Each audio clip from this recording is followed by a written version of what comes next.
Back-to-school savings are officially in session at Tanger Outlets. Shop tax-free August 2nd through 6th and save up to 70% off the latest school styles. The best of apparel, footwear, accessories, and more. Save at Nike Factory Store, American Eagle, Gap Outlet, Crocs, Under Armour, Banana Republic Factory, and hundreds more. There's always something happening. Discover the latest fun and events all season long. Tanger Outlets, your savings destination.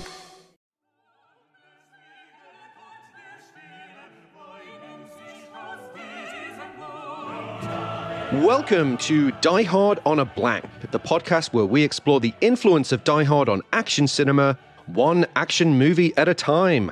I'm Philip Gawthorne, and with me as always is Liam Billingham, and today's film is The Fugitive. It's Die Hard on the Run. When I came home, there was a man in my house. I potted with this man. Yes, I'm actually in Liam's house today, so we've got a different...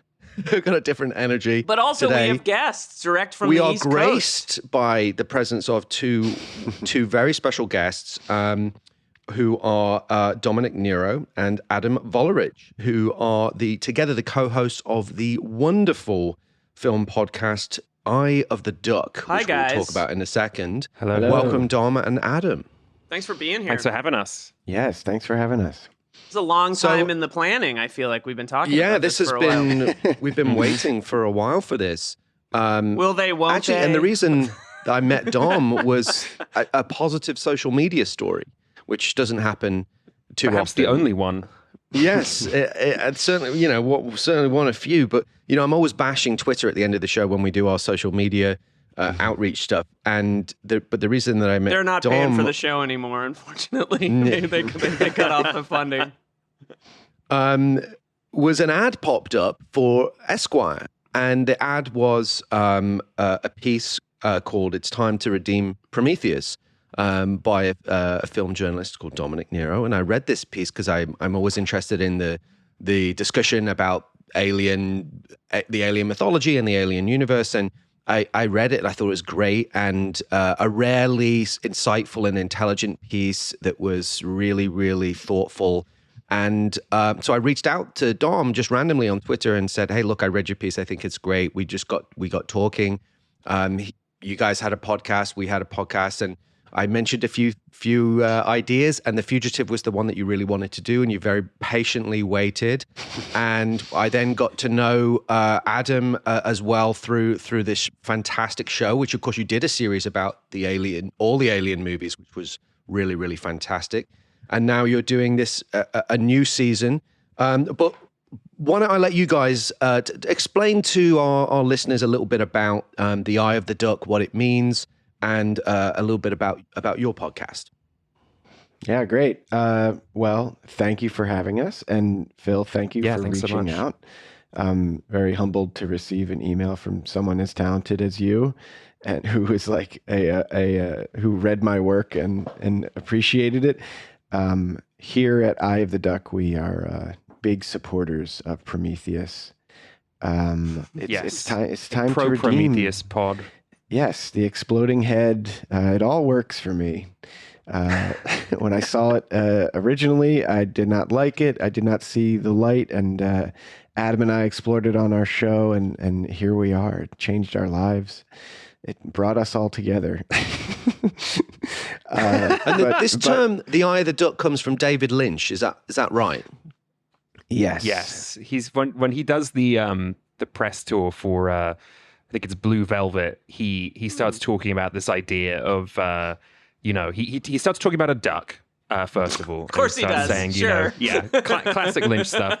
Saying, if you really want to get to know a duck, you have to look at the duck's eye. And he starts talking about how, like the bill is like this shape and this speed, and the feet are this speed, and the feathers are this, but the eye is, this little jewel that encapsulates the whole thing. And the person interviewing him is like, right. And would you say that a film has an Eye of the Duck scene? And he says yes. And so we've kind of stolen that idea and built a whole show around it.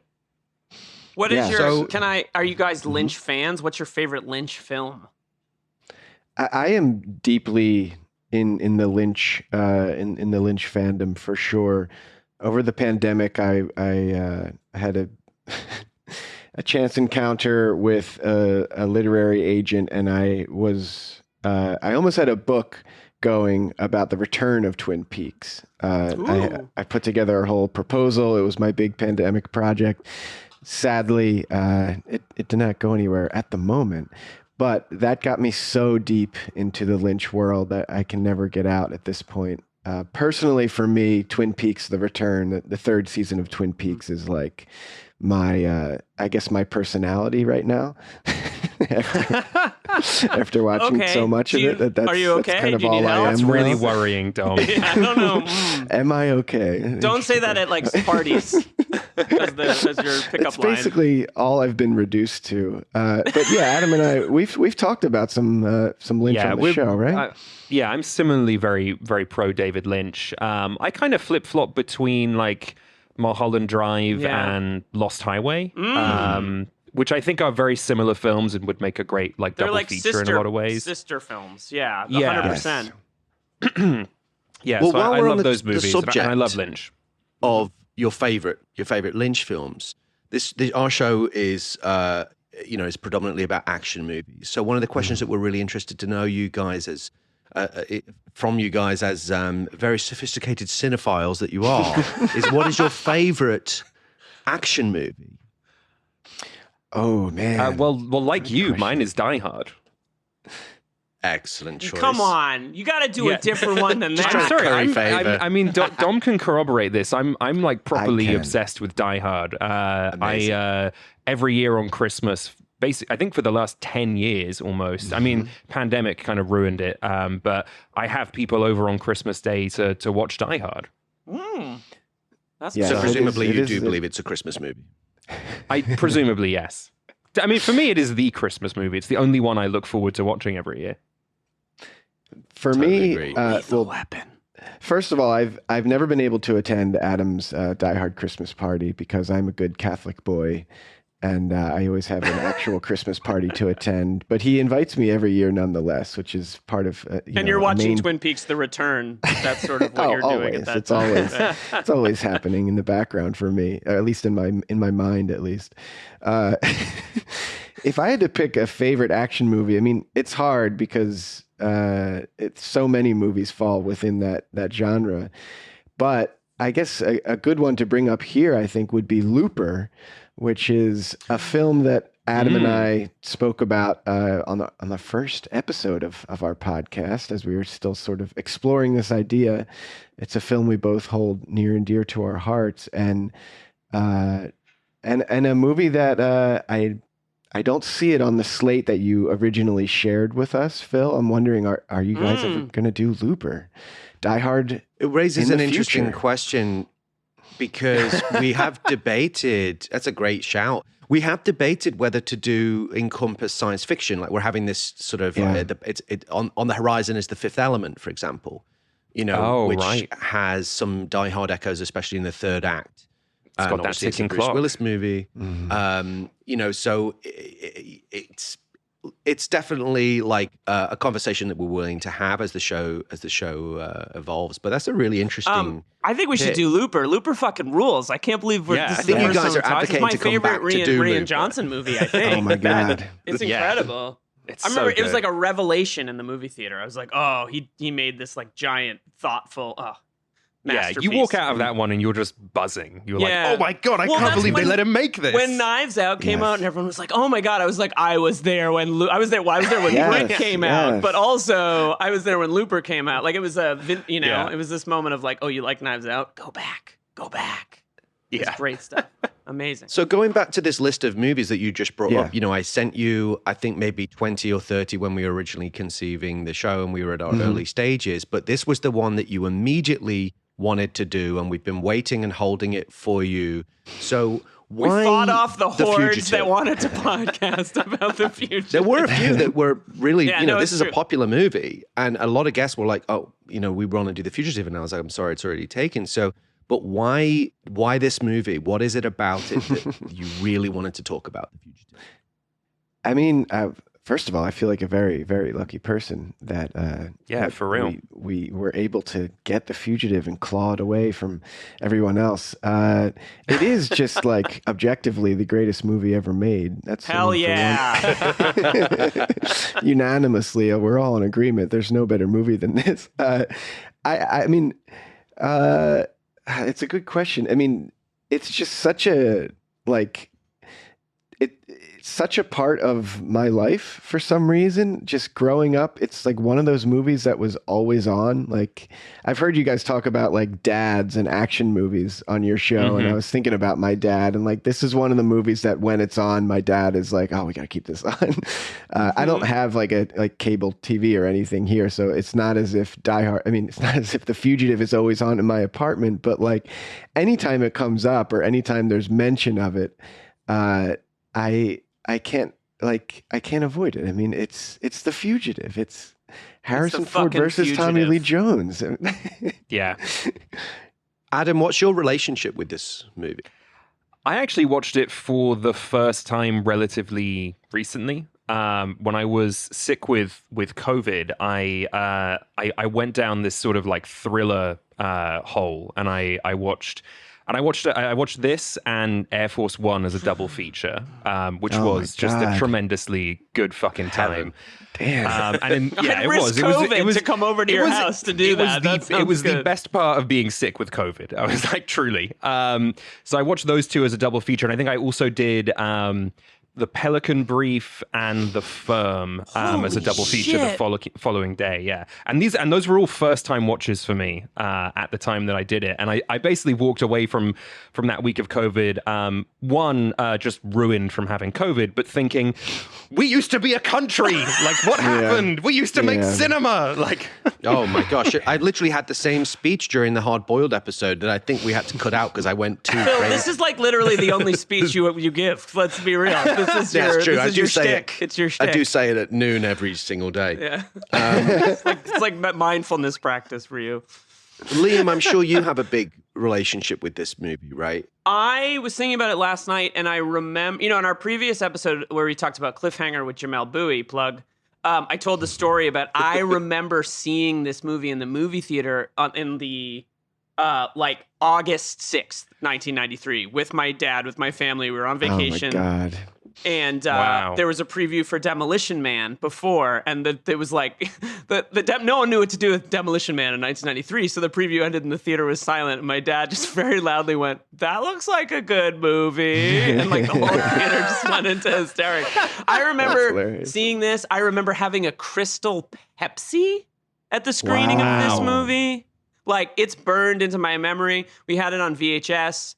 It was on in the house it's like, this is one of those movies that I watched with my unanimous agreement from my family that we were all gonna watch The Fugitive. This movie, and I cried when we talked about Harrison Ford on Patriot Games. So like, it's just Harrison Ford is like the movie dad of like many people, I think, of our entire lives, and he's having this moment now where he's being, I think, recognized for what he contributed to movies. So yeah, this is like burned into my childhood. What about you, Phil?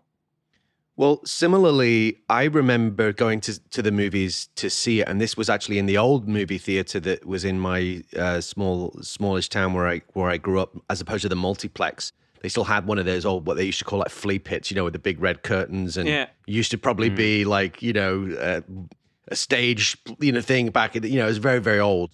And what I remember about it, though, was it was unusual because it was a 12 certificate, which was in the UK, the rating system is different. So it was one of the first one. I think it was the first 12 that I had ever seen, because this was a new thing.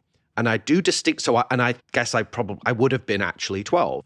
So, because I saw it too in 1993 when it came out. And I do remember being quite shaken up by the opening sequence of the murder, because it's so realistic and so kind of cold and quite graphic and quite just upsetting. The phone call that she makes when she's been caved down the head, and it all felt it was quite traumatic. And I remember feeling kind of quite shaken up by it, because I thought, this is a very adult film. And it's not like I hadn't been. I was probably watching Terminator and various more sort of quote unquote violent movies, but there was something about the realism and the tone of that sequence that really kind of stayed with me. And I went on. Of course, I loved the movie, and it's become one of those movies that's almost like it just doesn't seem to age for me. And I feel like I've never met anyone that doesn't like or indeed love this movie, regardless of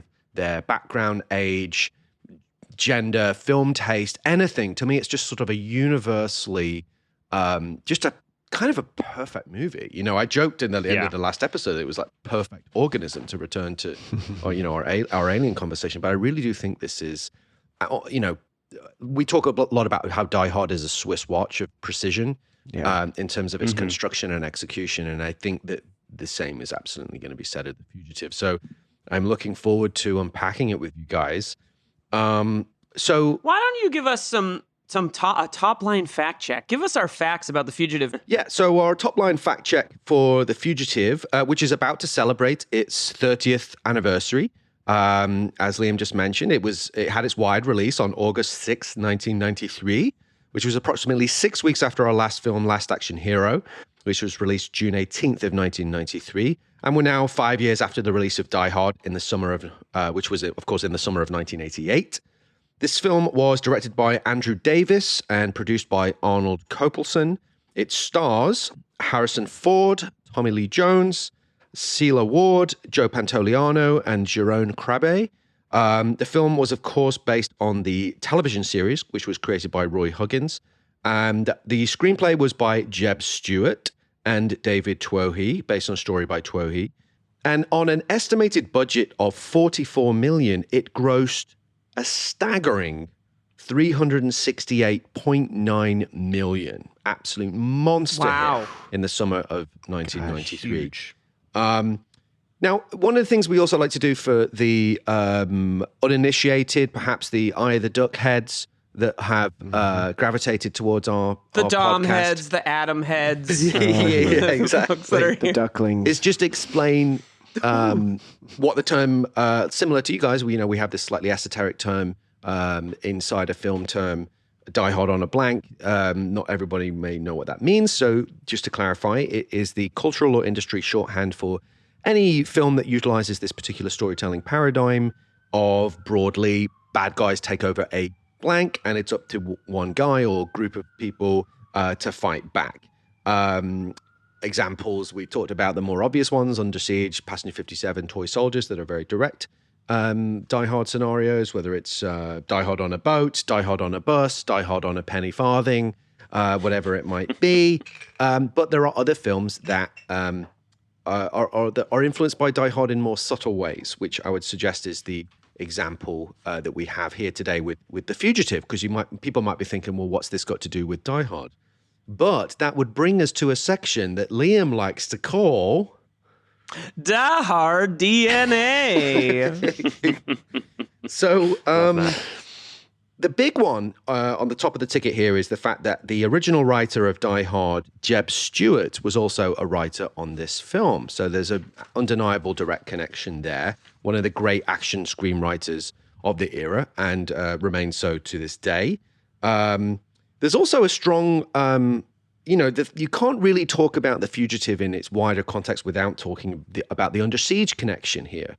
We did an episode on that. Of course, Under Siege was Die Hard on a battleship, was even called that by the critic of the LA Times, potentially even coining the Die Hard on a blank expression. Under Siege was, of course, directed by Andrew Davis, as was this film. Mm-hmm. Of course, it starred Tommy Lee Jones as the second lead.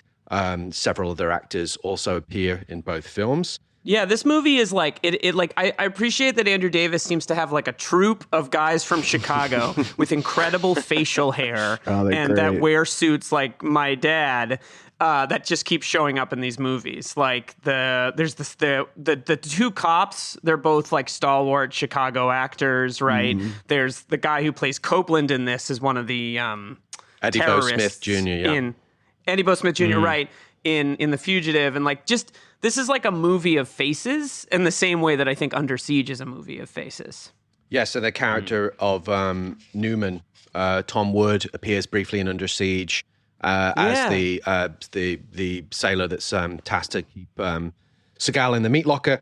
So it's Under Siege was the second film in the Tommy Lee Jones trilogy, behind, with The Package being the first, and then The Fugitive kind of completed that saga of 3 collaborations with Andrew Davis. So that's important context. But there's a more, when I watched the film again, I was struck by some of the more specific incidences, for example, of similarity.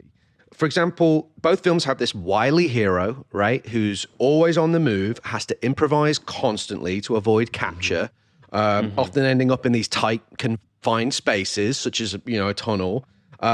Both films are a high-stakes cat and mouse game between 2 incredibly smart adversaries, who rarely interact in the same physical space, but when they do, they're often the most pivotal scenes in the film. We also have a hero who has to patch up his own wounds in both films. A lot of the imagery is the same. Helicopters, skyscrapers, there's riding the roof of elevators, spectacular jumps from great heights.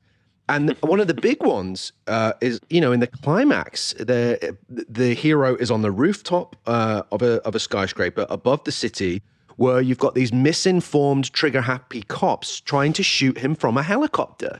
So there was a surprisingly high amount of Die Hard DNA in this one. The other thing that I wanted to ask you guys about that I thought was quite interesting about this film, that both films have in different ways, is this class dimension to it. Because we've talked about how Die Hard, we talked about how McTiernan's secret melody for the film was A Midsummer Night's Dream, and how the low-status characters were exalted by the end of the film, and vice versa. I think so. There was this class aspect to the film. In this instance, I think it's really interesting that there's a sort of class element, that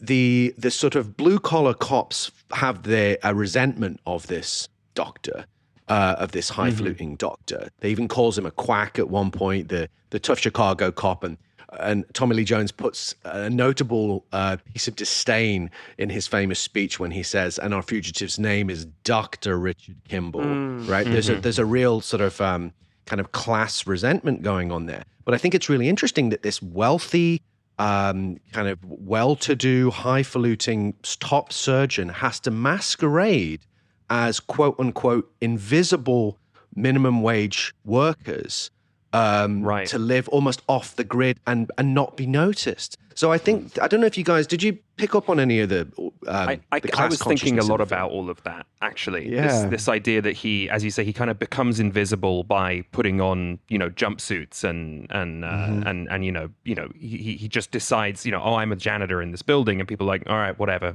go ahead. He's able to get away with it. But I was also picking up on another level of that I found really interesting, was that he exists in like a middle space, because he is a doctor, but like it's pointed out to us multiple times that the majority of his wealth comes from his wife's family money. Yeah. So there's that, but then there's also the fact that a thing I feel like is like a very 1990s thing is that the villain of this film is essentially a corporate sellout. It is a doctor who has given away all of their morals in exchange for a board of directors chair at this pharmaceutical company, and so Kimball exists in this space where he is not a sellout. He's like the one good doctor left in Chicago. And he's wealthy, but only by marriage. And so we can get that sort of everyman thing of like, he knows how to make himself invisible, because like I think we can infer that he maybe came from an invisible space. Interesting. So it's cool. It's a well-written character. And the cast, the class system that's in place here, I feel like there's that one moment when Tommy Lee Jones, as Samuel Gerard, is looking at some of those files about this drug, and he says this company is a monster, right? And the like looming presence of this like big pharma, like world killing thing that it's just like always there. And once you realize that there are much bigger powers at play here, I feel like the system of power kind of gets like established, and the second half of the film, I think you start to understand that there are much more like powerful villains at play. Yeah, he's just caught in the middle of it. Right. Yeah, it's interesting. It's I hadn't made this connection until right now, but to bring it back to like film history, one of my favorite films of all time, maybe my favorite film of all time, is the Akira Kurosawa police procedural High and Low. Have you guys seen that? I have not actually. In pieces in school. So it's essentially a two-parter. It's Toshiro Mifune plays a guy named Kingo Gondo, whose son at the beginning of the film, he's in his like glacial estate looking over Yokohama, and his son gets kidnapped. And he's on the phone with the kidnapper, and like a group of like powerful men assemble and get the ransom together or whatever, and then they realize that the kidnappers have screwed up and they've kidnapped the chauffeur's son. They've kidnapped the wrong kid. Wow.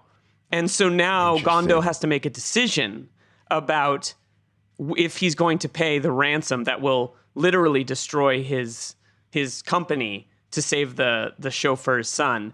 And that's the first half of the movie. I won't give it away. But the second half is all about catching the kidnapper, who is a lower class citizen in Yokohama in that very prosperous post-war period in Japan for certain groups of people. And you have to you watch the cops get mired in sort of the lower class, so to speak, of Japan. And I think this movie, while it's not a kidnapping drama, it uses the sort of the idea of the doctor, who's sort of like Adam, as you said, a upper middle class citizen, depending on how you view it, to like talk about how people can disappear into spaces. It's significant that when he picks up a crate and he's wearing a dirty suit and he has a beard, no one questions him being in the hospital. And then he cuts off the beard and is walking around with like a literal stolen sandwich and like a cup of coffee. And no one suspects him of anything, right? Like the cop goes by and he literally says to the cop, like, every time I look, he says, we're looking for 6'1", 180 pounds. He literally is like, that's what I look like, but I don't have a beard. And like, it almost strains believability. And yet the doctor as like figure, there's still this time when like doctors were really taken seriously. So there's a little bit of like critique in this movie that you might not get, from a movie made later. It does not abandon its point of view on that stuff. And I think it's complicated too, because like he has to kind of like live among the people, and like it's icky, except that there's a self-awareness to this movie about it, I think. Right. The other thing that the point I wanted to make, picking up on Dom's point about the company, Devlin McGregor, and it does remind me a little bit of the suspicion that Die Hard has towards the Nakatomi Corporation and, by extension, capitalism in general, and kind of the rampant corporate greed that was accelerating around this time. So it's interesting that I hadn't quite connected those dots until Dom raised the point. And to your point, Liam, also what you were saying, again, they're not kidnapping thrillers, but it's interesting that Ransom, which arguably has some Die Hard echoes, has a deep sense of class consciousness. And in fact, the class resentment is what's driving Gary Sinise's character, the kidnapper. And that, of course, that's scripted by Richard Price, who, is a great writing about the sort of social ecosystem of New York City. But anyway, that a couple of thoughts that just occurred to me based on what you're saying, what you guys, well, and also raised. The kind of high class consciousness of this kind of movie, I don't think you see as much in mainstream movies these days, right? Like, the superhero has kind of replaced the resourceful, thoughtful, on the run. I mean, one of the best things about this movie, and we'll get into in this next section, is Harrison Ford's resourcefulness, right? Yeah. Like his ability to pivot and make changes, and like his education and sort of like ability as a surgeon to make, split, like minute up to the second decisions is a big part of why he survives in this film, and that's one of the more interesting elements of it. But you don't see it as much now in these kinds of movies because there's not the like the power structures are not real power structures in many cases. They're like, a guy who can snap his fingers and kill half the population or whatever the case is. Like, it's just evolved away from that. And I in some ways, I think we're poorer for both it. sides are... We used to be a country, et cetera, et cetera. Both sides are hiding in plain sight, actually. The villains are hiding in plain sight as this corporate entity and this sort of pharma company, and he's on the board and doing a speech and but also Kimball is hiding in plain sight, like in those moments that you said where he's pretending to be a doctor in the hospital or pretending to be a janitor and so forth.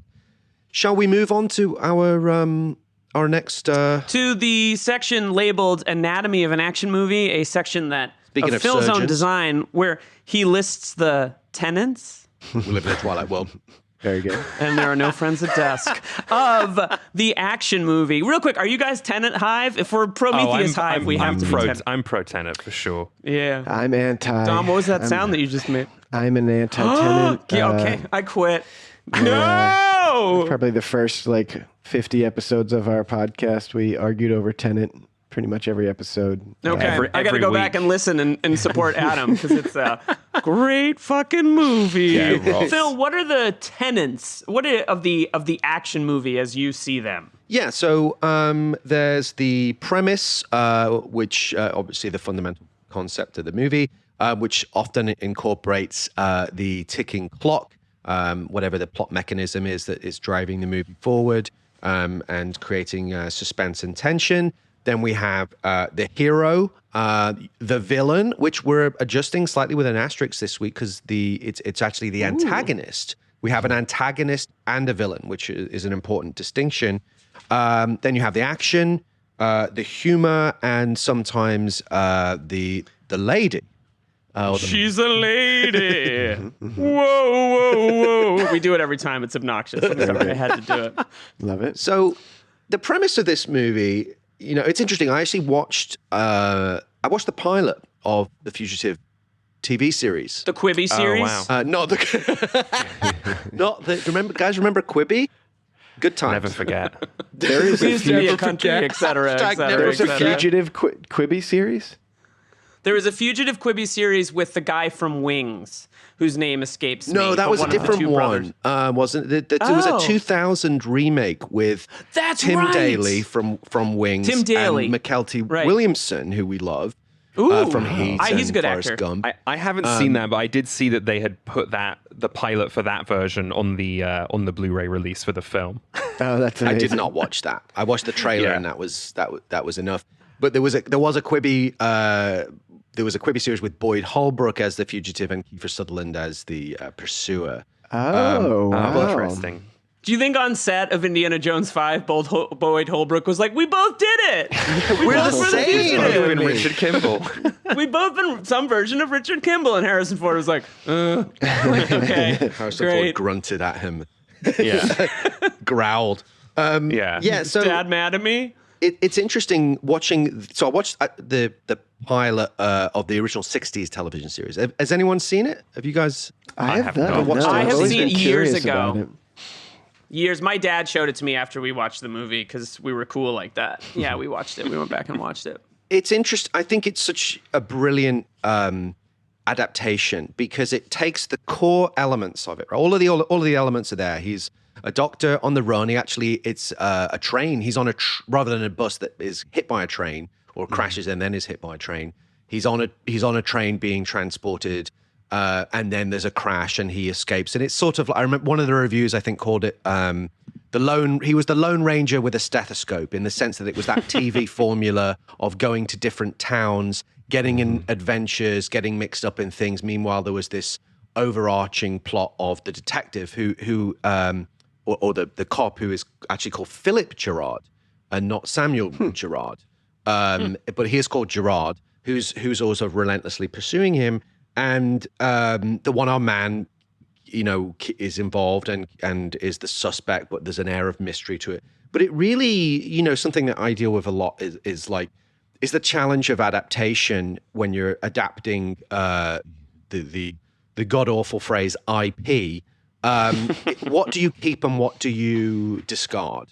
Right. How do you stay true to the spirit of something, the essence of something, but still bring it contemporize it or make it fresh or whatnot. And it's not only is this film just amazing in its own right, but as an adaptation, it takes all of those key elements, the fundamentals of it, the fundamentals of the conflict, and the fact that he essentially is a kind, compassionate man, Richard Kimball, goes out of his way to help people. We'll talk about that when they get to the hero section. But anyway, the premise is obviously based on the TV series. It retained those core elements, which is after being wrongly convicted for the murder of his wife, top Chicago surgeon Dr. Richard Kimball escapes during a prison transfer and attempts to solve the murder while being relentlessly pursued by a team of cops, led by the dogged, indefatigable U.S. Marshal Samuel Gerard.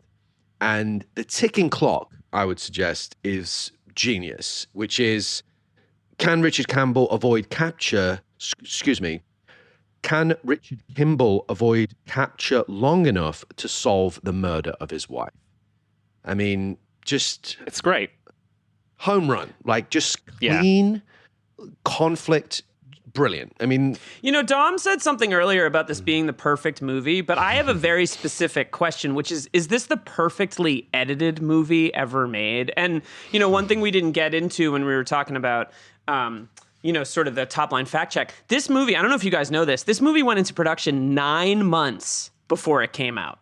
I saw that. I took a quick browse of the Wikipedia and saw that it had type production and type post, and that they apparently had post was like 4 weeks. Yeah, and they had 7 editing suites running simultaneously to get it done. That is, I think it was greenlit, crazy. and it was like, if you can get it out this August, and I think it was like February or March. And the film lists 3 editors, which is like unheard of. And in our previous episode, Last Action Hero had a similarly insane post-production window, 3.5 weeks, which if you've seen that movie is absolutely nuts. But this movie is the almost opposite, where you have to wonder if and I bring this back to the editing, the breathlessness of that this movie operates in, and its 2 hour and 10-minute runtime.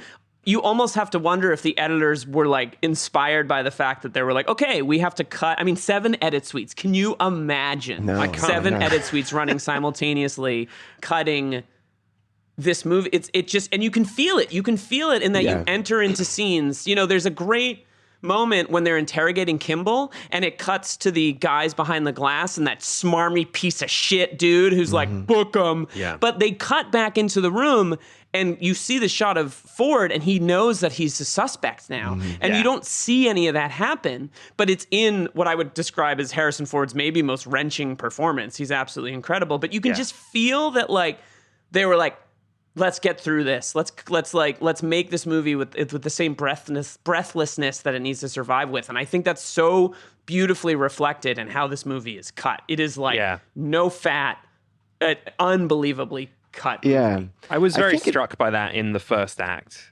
Yeah. Just the way it moves so quickly through all of it, and then it like parcels out how it chooses to reveal what happened in the murder. Like, it's not until like halfway through the film that you really fully understand like what happened to Richard Kimball's wife, which I think is cool, because it also gives you, even though you trust Harrison Ford and you believe him to be innocent, it does give it a little bit of an edge to him of sort of just like, well, what else is going on here? Like, is he even a good husband? Like, why did did he have some kind of like role in this, even if he didn't kill her? So it's really well done, and the way they kind of climax that with you have the classic sort of like dead wife dream, where it's like, gorgeous woman floating around in the white sheets, and the dream of the dream flashback is interrupted by the nightmare of Sykes coming in and actually doing the murder. It's a horrifying subversion, but it works so well. Yeah, it is. Yeah, it's just so perfectly structured, and you feel like they trimmed a lot, and the editing really, it's the classic cliche, but it's so true that the editing clearly made this movie. As like, even the opening where it flashes between her murder and them in the car together, and it's actually a flashback from when he's sitting in the interrogation room. Like, I don't think we realize, but that feels, even for that period, very sophisticated for like a mainstream action movie. Like, they really, I think you see that a lot more. Memento even feels like it was probably inspired by this movie in terms of like structural and formal challenge, especially in those open 11. I mean, I think that the other thing. there's Go ahead, Dom. it's a as much as it is a feat of editing. I think what really stunned me this time watching it as an adult. I mean, I don't know the last time I saw this. It's really a feat of writing, I think. But the special thing about this movie is that it's not you can watch it and enjoy it for what it is, and then you can watch it as an adult and see that, like, oh, there's actually something like way deeper and profound happening here in the script, that it's so tightly wound that not only is it this man trying to escape, but like as it enters that second half, it's this like genius thing where they're also both sides are trying to solve the murder, and they have to come together at this very specific point for it all to coalesce. And like, you know, as someone who dabbles in screenwriting and you know, as someone who writes myself, like, I can imagine the amount of thought and like finesse that had to go into like winding that up so intricately that like you guys like talked about Tenet earlier. Like Tenet is a movie that like it baffles the audience. There's a lot going on. It's a complicated movie. It's baffling. Whether or not it's really good, that's a different argument. But this movie also is like, to me, like pretty baffling in how intricately this story is told. But it doesn't have that Tenet problem to me that like, it on the surface, like I can still just enjoy this for what it is. Yeah. And it doesn't like beat me over the head with how complicated it is. It's never confusing. That's what I'm trying to say. Even though it's complex, which is a real balance. That's got to be really hard to do, right? Well, it's as you said, it's genius the way that the premise evolves, because Richard Kimball is leaving the breadcrumbs for Tommy Lee Jones to do the investigating. He's solved that, so it's like being concurrently solved. Right. That is very, very sophisticated, like mystery plot, you know, writing. But the film never feels sedate. It's always at 100 miles an hour. So you're doing like a complex, interlaced, multifaceted procedural murder mystery plot. At the same time, you're running 100 miles an hour. I mean, this is why this film is just genius. And to your point about the editing, what struck me watching it this time was like the credits haven't even finished and Kimball's already been like sentenced. He's on the bus. And is on the bus being transferred to prison. And you're like, they do not fuck it's an around. astonishing 11 minutes of filmmaking. Plus, it's unbelievable. critically, you so are quick. emotionally dialed in to the character because of the scene when Harrison Ford breaks down in the interrogation. And apparently he kissed Andrew Davis when he saw the footage of that in the assembly, because he knew the audience were locked in. You know, now we are so invested. God, imagine getting kissed by Harrison Ford. Sorry, I just had a little moment there. There's so much to say about that, but I really do think that the other thing that's amazing about this movie is that even moments that could read as cheap, right? Like when they kick in the door and you think that they're going for Kimball, but they're actually arresting the Polish it's great. Landlord's what a son. Silence of the Lambs switcheroo. I was going to say, the switcheroo. But even in Silence of the Lambs, which I rewatched fairly recently, and I do think is a great movie, I kind of was like, okay, like it felt a hair. I mean, it's amazing, but like everything in this movie feels earned and never glib. There's nothing glib. You know, I want to talk a little bit about the Copeland's capture scene, because it's astonishingly wrenching to watch now. But nothing in this movie feels anything less than like earned and serious and so well devised. And I mean, because what I'm saying is, this is a good movie. It's a good movie, guys. Good. This and Tenet, the good movies. The good movies. I mean, it's just got great sort of like the all the things we're sort of saying here, like the way the plot unfurls, the way it's edited. It also it uses character to drive so much of the progression of that story. So even things like we're saying, oh, it's so interesting the way that Harrison Ford leaves these breadcrumbs for Tommy Lee Jones. It's like, what he's really doing there is he's looking at someone who is sort of driven by the law, and instead of appealing to that guy's sense of justice and sort of asking himself, like, can I break through like the way in which can I break through this guy's worldview and trick him into like solving this case alongside me? Because if I can't do that, like, eventually I'm going to get recaptured, and like I need to have like earned this guy's trust and convinced him that the right thing to do, not the legal thing to do, but the right thing to do is like look for my wife's killer. And if I can't do that, I'm doomed. Yeah, I know we're going to move into one of our next tenets of which is going to be actually a hero and antagonist.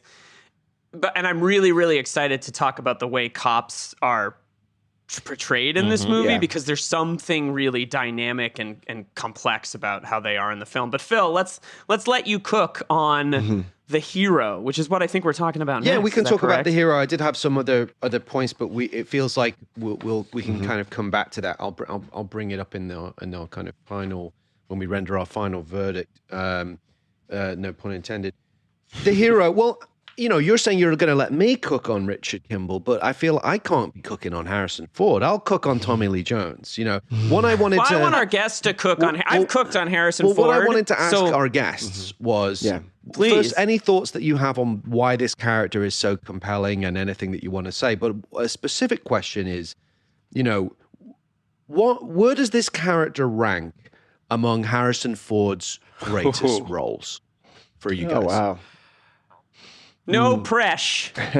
Well, we had the joy of covering the Indiana Jones franchise in a miniseries. So Dr. Henry Jones Jr. is always going to be high on my list with him.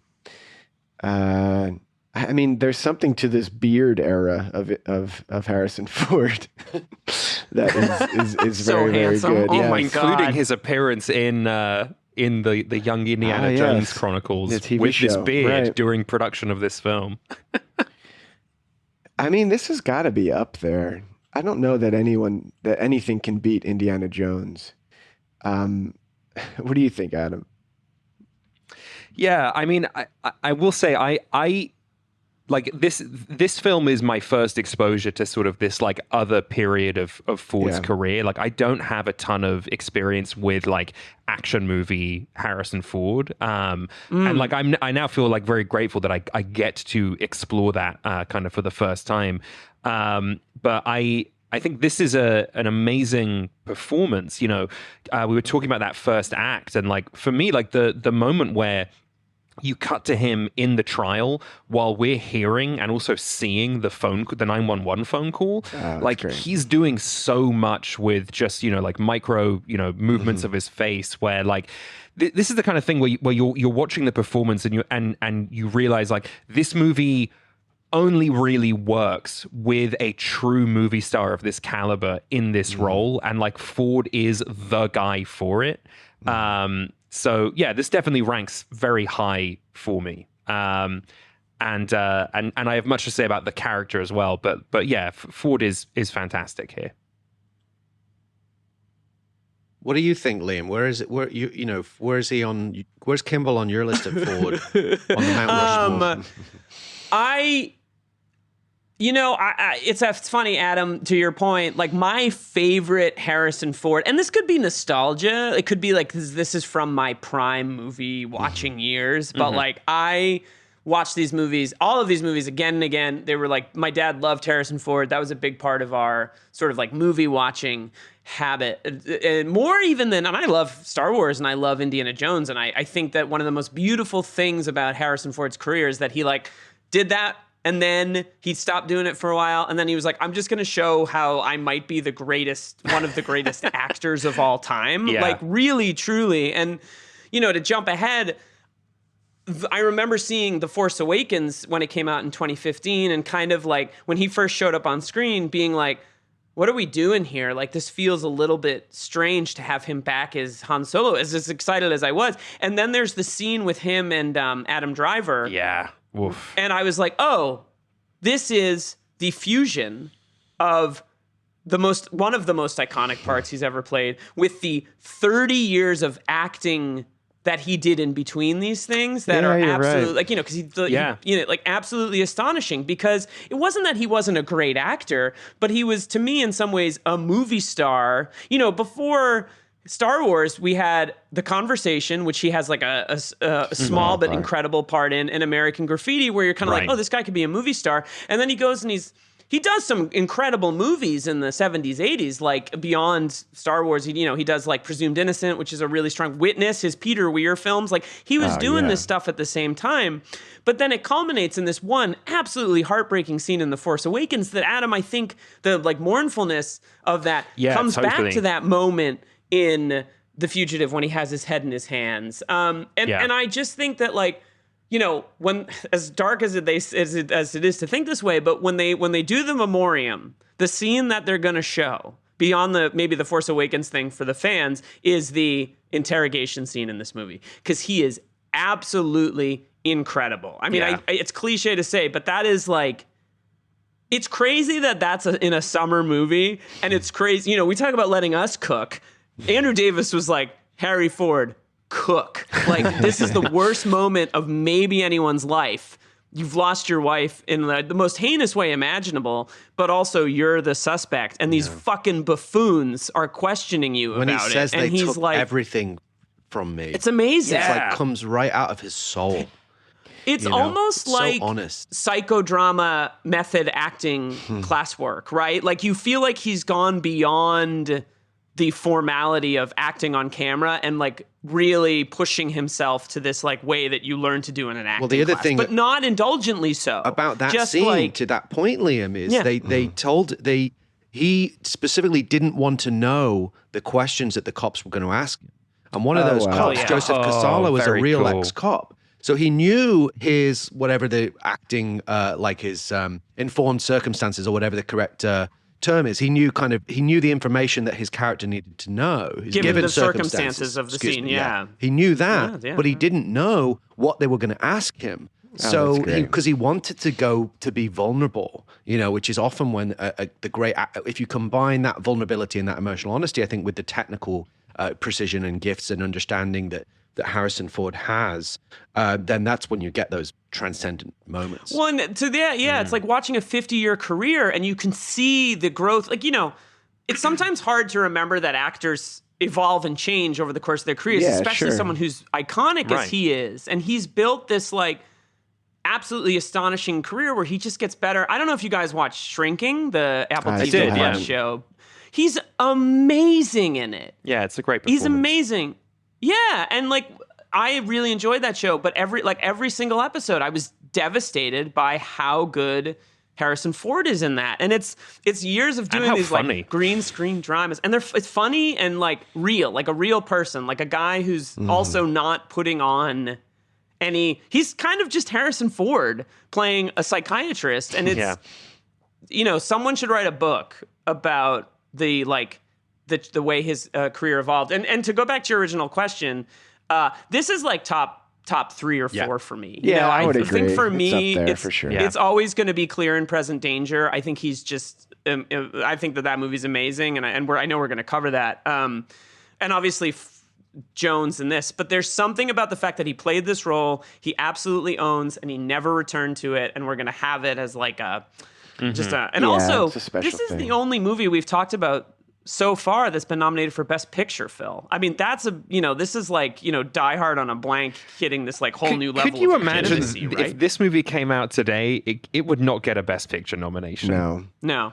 I think it getting a Best Picture nomination then was really surprising. I mean, it's an action, action thriller, you know. Tommy Lee Jones famously said on the set, like, look, no one's going to win an Academy Award for this, which was the ultimate irony. You know, which Tommy Lee Jones ends up winning, right? Exactly. And it was nominated for several Oscars. But maybe Harrison Ford should have been nominated. Frankly, I could see that for sure. I think what's so profound about his performance and this character, I've been thinking about this nonstop since I watched this, is again, like when you watch this without like a critical eye, like I did as a kid, you just root for this guy. Like obviously, you know, you root for him, but then when you get older and you look at this more deeply, from a screenwriting point of view, it's like you begin to wonder, like, why do we root for this guy? In the opening, like, he doesn't have too many lines, and we're not completely sure that he is like free from any evils himself. Like, we don't really know what this guy's deal is. So on the one hand, you have Harrison Ford there, who is Indiana Jones and Han Solo. So like, we're primed to believe that he's a good dude. Yeah. Like we just see him on screen and we're like, all right, I'm probably gonna trust this guy. He seems like he's Han Solo, of course. But on the other hand, I think the way that they earn our trust with this man is so it's so unique, and it makes me think about Les Mis, which I know this movie, in some ways, like loosely inspired by. And he steals a sandwich. Sure, but like Jean Valjean in Les Mis, which is the Harrison Ford, the Dr. Richard Kimball is basically the Valjean of this movie. Unique and maybe even different than what you guys talk about normally with Die Hard, in that like Jean Valjean doesn't really have like faults. Like he's not like, he doesn't have a dark history per se. He's not like a shitty guy. Everything he does is like virtuous. And in this case, Richard Kimball, even more so. Richard Kimball doesn't steal a loaf of bread. Like he doesn't commit any crimes. Every step of the way, I feel like they do this really, really smart thing in that, like, despite him not having faults, he's helping people. Like he's saving these children. Yeah. He tries to save that man on the train. Me emotionally. So they helps earn. The kid. Like, so we have Ford, who we're already primed to love and support as a good guy. And then we have him, doing these virtuous things that he doesn't need to be doing. Well, it's save the cat, right? He keeps saving the cat over and over and over again. Yeah, so he doesn't need to talk. Like, we don't really need to know anything about him. I know just from that he didn't kill his wife. Right. Yeah. It's so smart. And it has that sort of, again, this is Die Hard on a blank, right? It has that Die Hard thing of like, he's the perfect guy for this exact thing to have happened to. Like he solves this murder because he understands, like, okay, that guy had a prosthetic arm. That means this, and this. Right. And he just gets his book on like prosthesis and like he figures the whole thing out. Like it's an undercover cop is in the building when it's taken hostage. Yes, physician, heal thyself. You're a Catholic, Dom. You'll appreciate that, right? Well, he heals. He's a doctor, so he's capable of. He can, he knows how to jump off and not die. He knows like what the physical limitations of his body. He fixes his own wounds. He infiltrates the hospital in ways where he knows where the security might be lax or what the security protocols are. And yet he never loses his compassion as a physician and continue, because that is who he is. That's what's in his soul, to help people, to heal people. This is one of the greatest characters. And just that perfect combination, because Harrison Ford always comes across as heroic, intelligent, compassionate, and tough. And that is what this character is. Well, to that point, one of his unheralded performances is in What Lies Beneath, where the whole time you're like, there's no way Harrison Ford's the bad guy. I remember, I've only seen that film once, and I remember watching it and being like, wait, no. Yeah. No. Like, I really had this like big reaction. What is Harry? Like, I just had this huge It feels like a weird betrayal. He's not supposed to be the bad guy. And apparently he like called Robert Zemeckis and was like, I want this part. Like, I want to be the bad guy. He's fun as a bad guy too. Yeah. In Cowboys and Aliens, really which is like not the greatest movie, but he's a lot of fun as the bad guy in that. Not the worst movie, my dude. Cowboys and Aliens. What? I love that movie. It's really bad. It's bad. I've always wanted to see it. I saw it. It's fun. I wandered into it after literally walked out of a screening of Captain America and just being like, Cowboys and Aliens. Hell yeah, let's go. And then I walked into the movie theater and you know what? Fun time. Daniel Craig, Harrison Ford in a bizarre... Calm down. It's worth watching, but you should check it out. Back to school savings are officially in session at Tanger Outlets. Shop tax-free August 2nd through 6th and save up to 70% off the latest school styles. The best of apparel, footwear, accessories, and more. Save at Nike Factory Store, American Eagle, Gap Outlet, Crocs, Under Armour, Banana Republic Factory, and hundreds more. There's always something happening. Discover the latest fun and events all season long. Tanger Outlets, your savings destination. Well, while we're talking about villainy, shall we talk about the distinction between the antagonist and the villains in this film? Let's do it. Mm-hmm. Oh boy! So Tommy Lee Jones as Marshal Sam Gerard. I've got to cook, Phil. Cook. Okay. Cook. Do I have the license? Okay. You have the cook. All right. I fucking love Tommy Lee Jones. He's one of my all-time favorite movie stars, and this is when it all started. And I remember, and I think it was Jurassic Park. I think because I was watching, or we talked in our previous episode, I remember that vividly, going to see Jurassic Park with my dad. And the trailer, at some point, some movie, I think it was that, the trailer for this movie came up, right? And it was like those titles. The beautiful blue titles. Harrison Ford. And then equal billing. Yeah. Tommy Lee Jones. And he does the speech, which I have on the back of my t-shirt right now. And I swear to you, it was like a movie star is born, right? I didn't know who Tommy Lee Jones was at this point, right? And I suspect that maybe not that many casual movie fans would have also have known, but suddenly he was put next to Harrison Ford. They have like equal billing in the movie. I think pre the main credit, which Harrison Ford doesn't share credit with too many people because he's too higher level. But you knew when he did that speech, similar to the story that you're saying, Liam. He does the speech in the trailer, the farmhouse, outhouse, hen house. That whole speech. And you could feel the electricity in the theater that people were like, who is this? What is this movie? Inject it into my soul for the next 40 years. We are in. And his career is a really interesting example. It gives me a lot of I think it'll give hope for people that when you get that kind of late career turbo boost, that changes, he was like the 18-year 50, 52 something like that. He was like the 20-year overnight sensation, basically. I had this thought while watching the film. He bursts into frame and he's just so powerful immediately, and you buy it, and he's so confident, and it's just it's a killer performance. And I was just thinking, I was like, man, he's not a young man in this. And then my next thought was, there's still hope for me.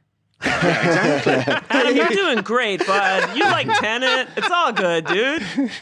We can all take hope from the fact that some people get it, their big break at in their 20s or whatever. But for Tommy Lee Jones, and actually Alan Rickman to some extent was also a bit of a late bloomer. Same thing.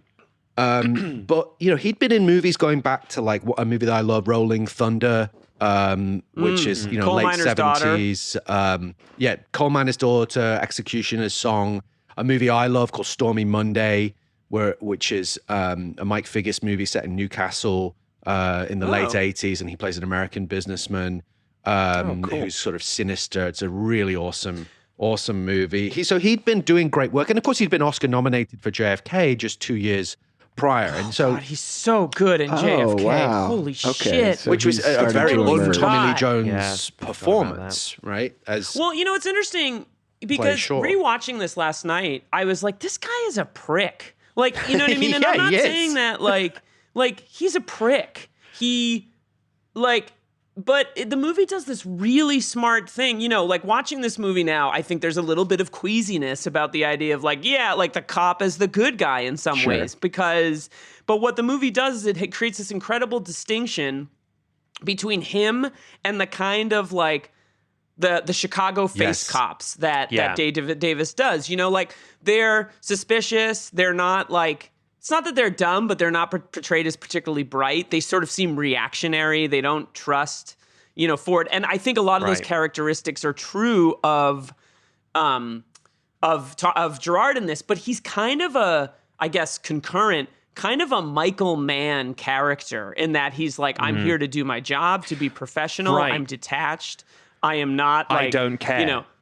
I don't care, Yeah. but I'm going to pursue you to the ends of the earth, but I'm like going to be kind of smarmy and cynical and like, well, shit, Sheriff, I don't want to do that, so I guess I'll just take over your investigation. Like this it's like he mirrors incredible. Yeah, he mirrors that sort of middle space that Kimball exists in a similar sort of way where like yes, you see the distinction. You see the local cops. You see the sheriff, and then you have the marshals. And it's like, well, what even is a marshal? It's like not really a cop. It's a person that like finds like these people that are on the run. It's just this very specific, specialized thing. So again, he can play in these different spaces. And like, sure, he's got a gun and a badge, but like we don't. The film again makes very strong efforts not to lump him in with everyone else in the same way that like Kimball is in none of those photographs of the docs that have gone on the fishing trip and that are comfortable wearing tuxedos, which makes them a perfect,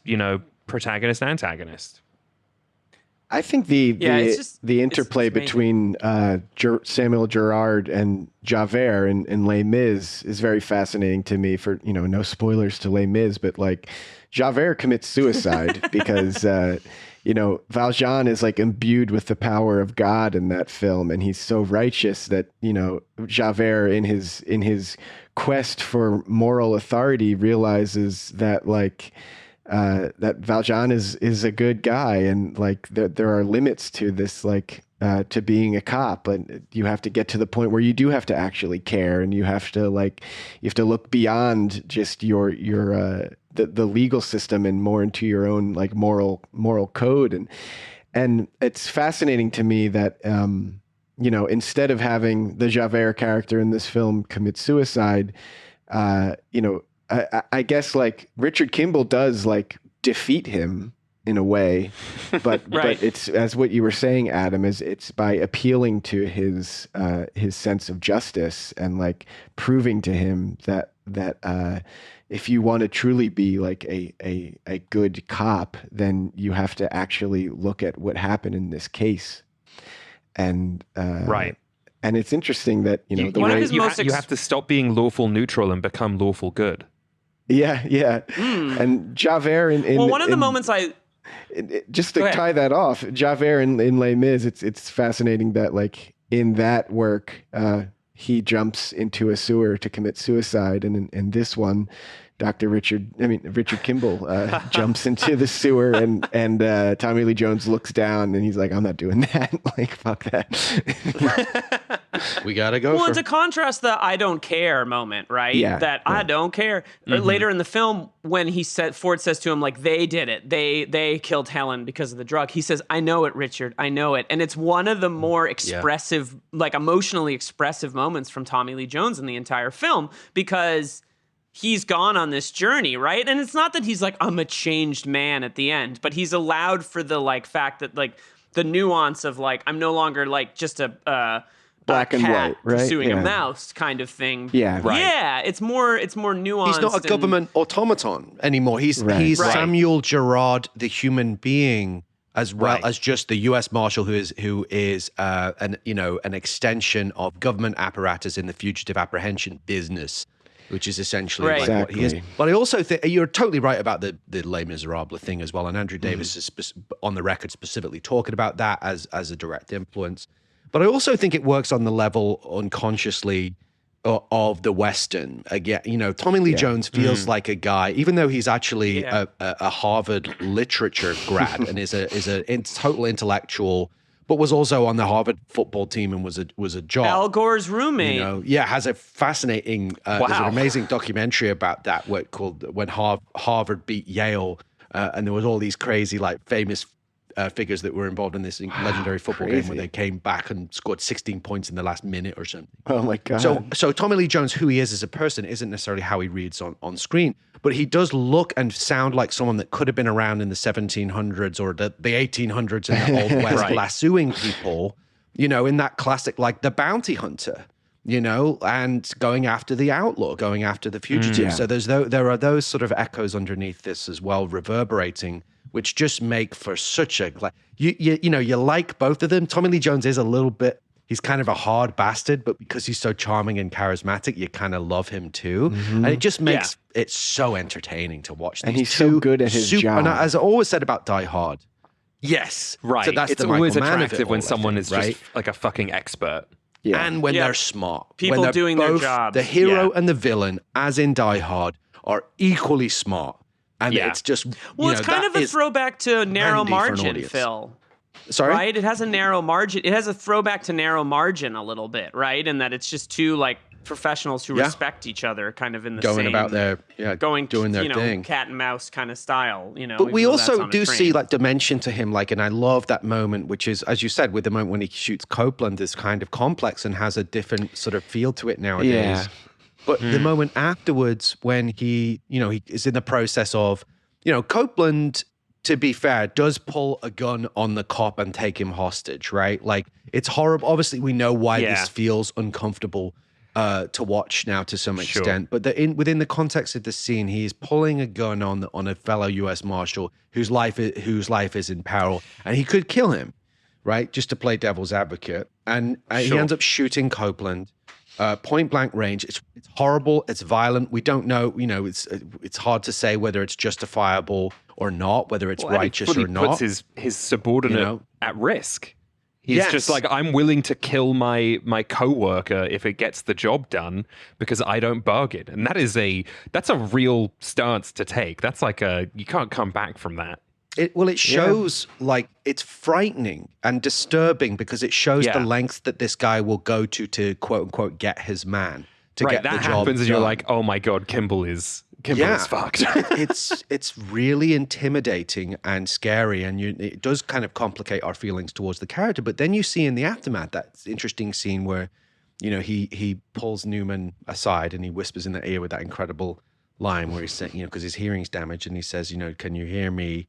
Yes, I don't bargain. And but he also puts a coat over him afterwards. He calls them his kids. He's paternalistic to these people, So that just shows that little bit, those little touches that are instead of him just being a bastard who's just a hard-nosed, I'll shoot anyone, I don't give a fuck, I'll get the job done, I'll put my own people in danger if I need to, whatever. But he puts the little, because it's obviously freezing cold there. He puts a jacket over him in a very paternal way. And those little touches just round out this character so you realize there's more to him than just the hard-nosed government functionary who's in morally grey waters sometimes. I wish they'd made a sequel so we could explore the characters more. Alas, that film doesn't exist, unfortunately. Sad. What about the rest of that squad, though? I mean, what an ensemble. Right? Joey Pants is Cosmo Joey Renfro. Pants. Why are you getting mad at me? Why are you yelling at me? He's so good. They're He's great, so good. great Everyone's gang. great. It's Yeah. great. Yeah. Great little squad. So much fun. Squad goals. Squad goals, for sure. For real. Just like this group of guys. Yeah. Good times.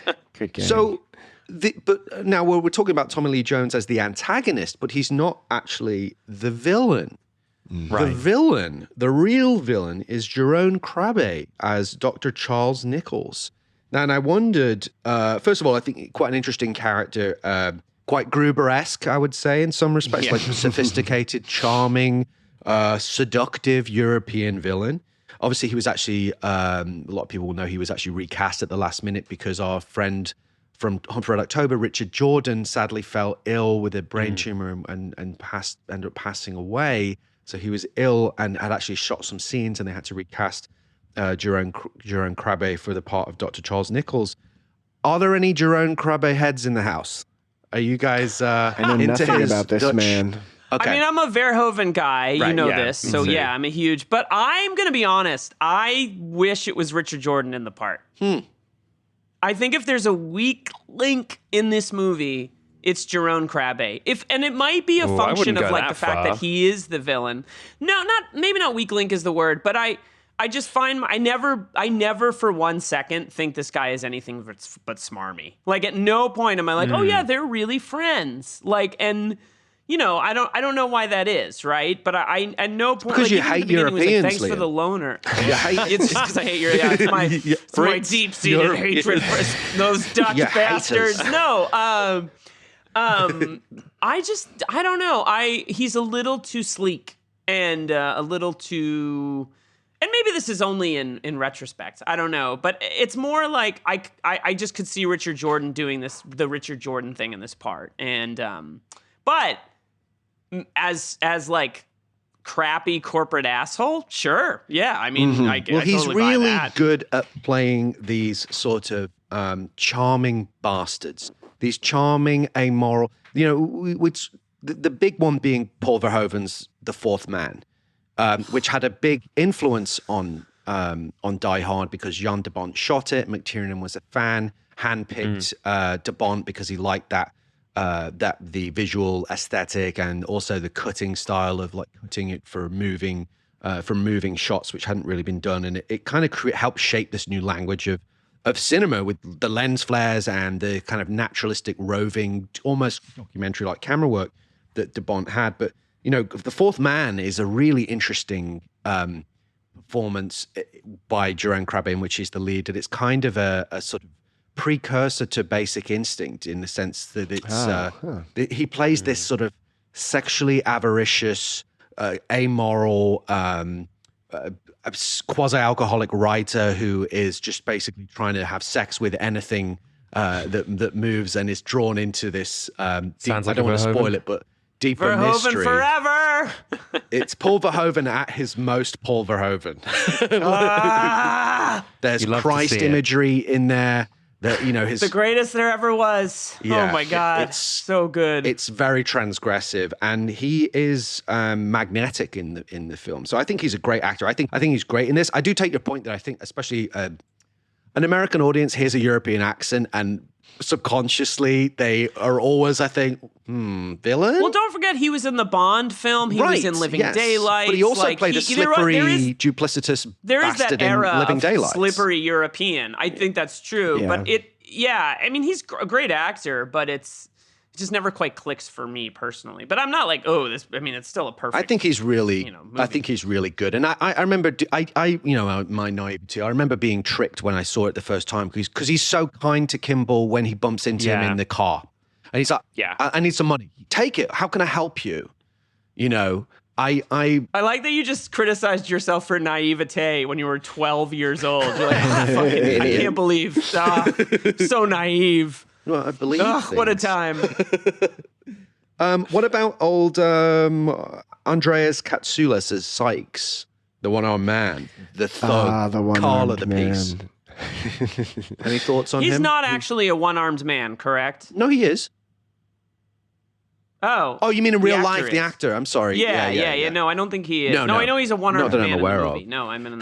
Yeah. I thought you would. Big theater actor, Andreas Katsoulas, right? He's in a lot of plays. Like that was sort of his. I don't know too much about him. I think his biggest thing was Babylon 5. I think he had a big part in that. So he passed away quite young at 59. I think he's really big smoker. Big smoker. Lung I cancer, read that. Yeah, big. He smoker. was. He's like a horrible character, isn't it? I hate him.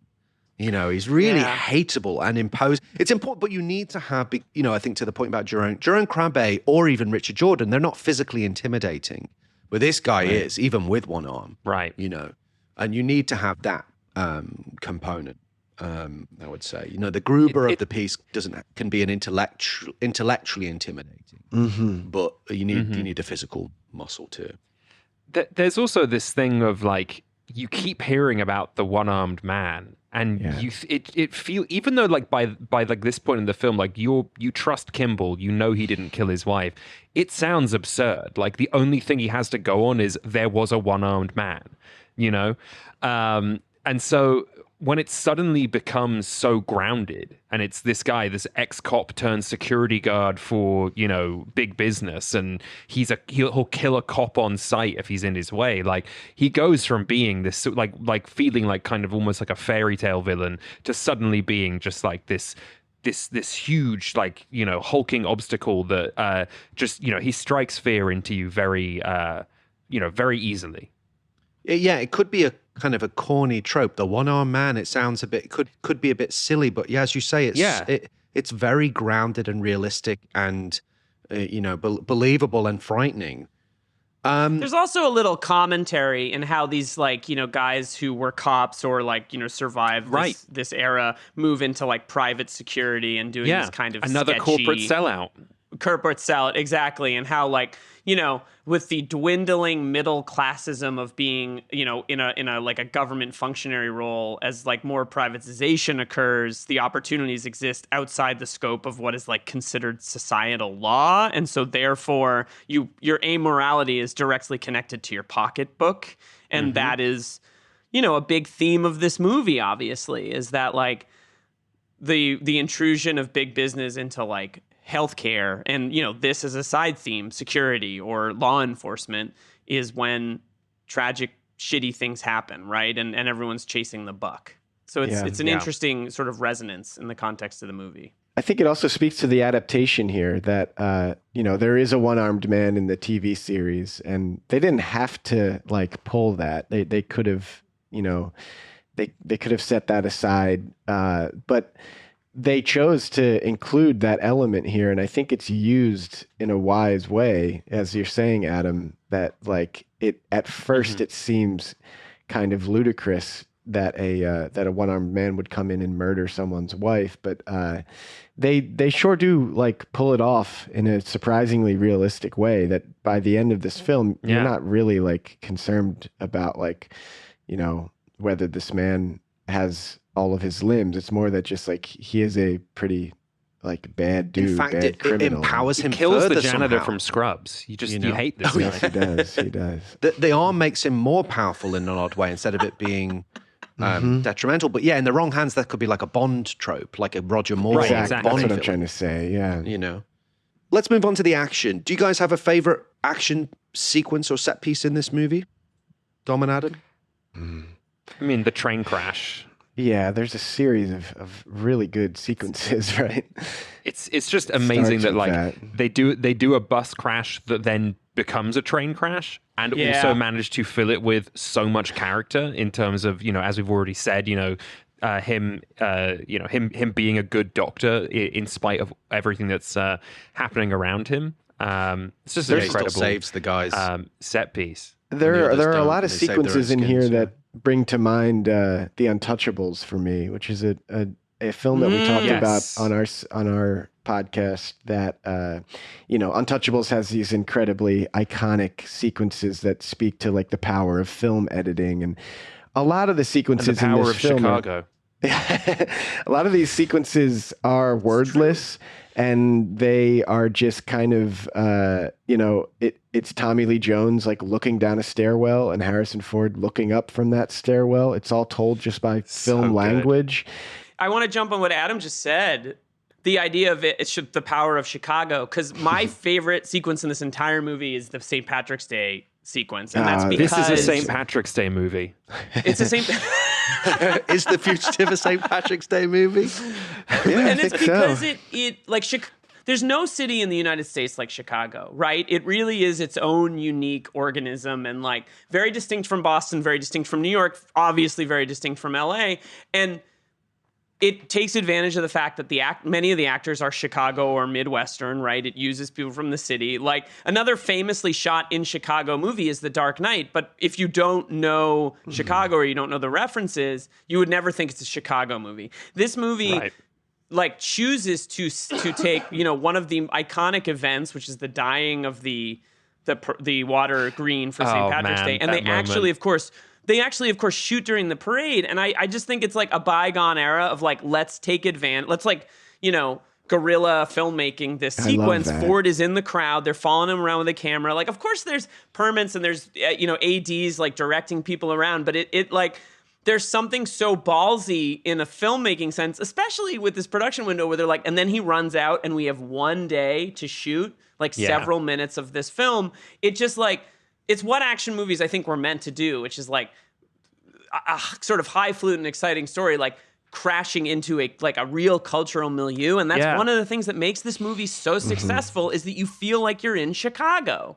And, I just think it's amazing and such an antidote, even though I loved like James Bond movies, to the sort of faceless, like we're in Rome now, we're in Ankara, we're in all these places. Like we are in Chicago. And it's a native's eye of the city as well. Andrew Davis, like Chicago, Chicago guy through and through. Even the sort of poorer neighborhoods with the Copeland raid and where he's hiding out, those were neighborhoods that he knew. He feels like someone that really knows the topography of the city. Very authentic. He shot it in a way where where it all feels like a maze.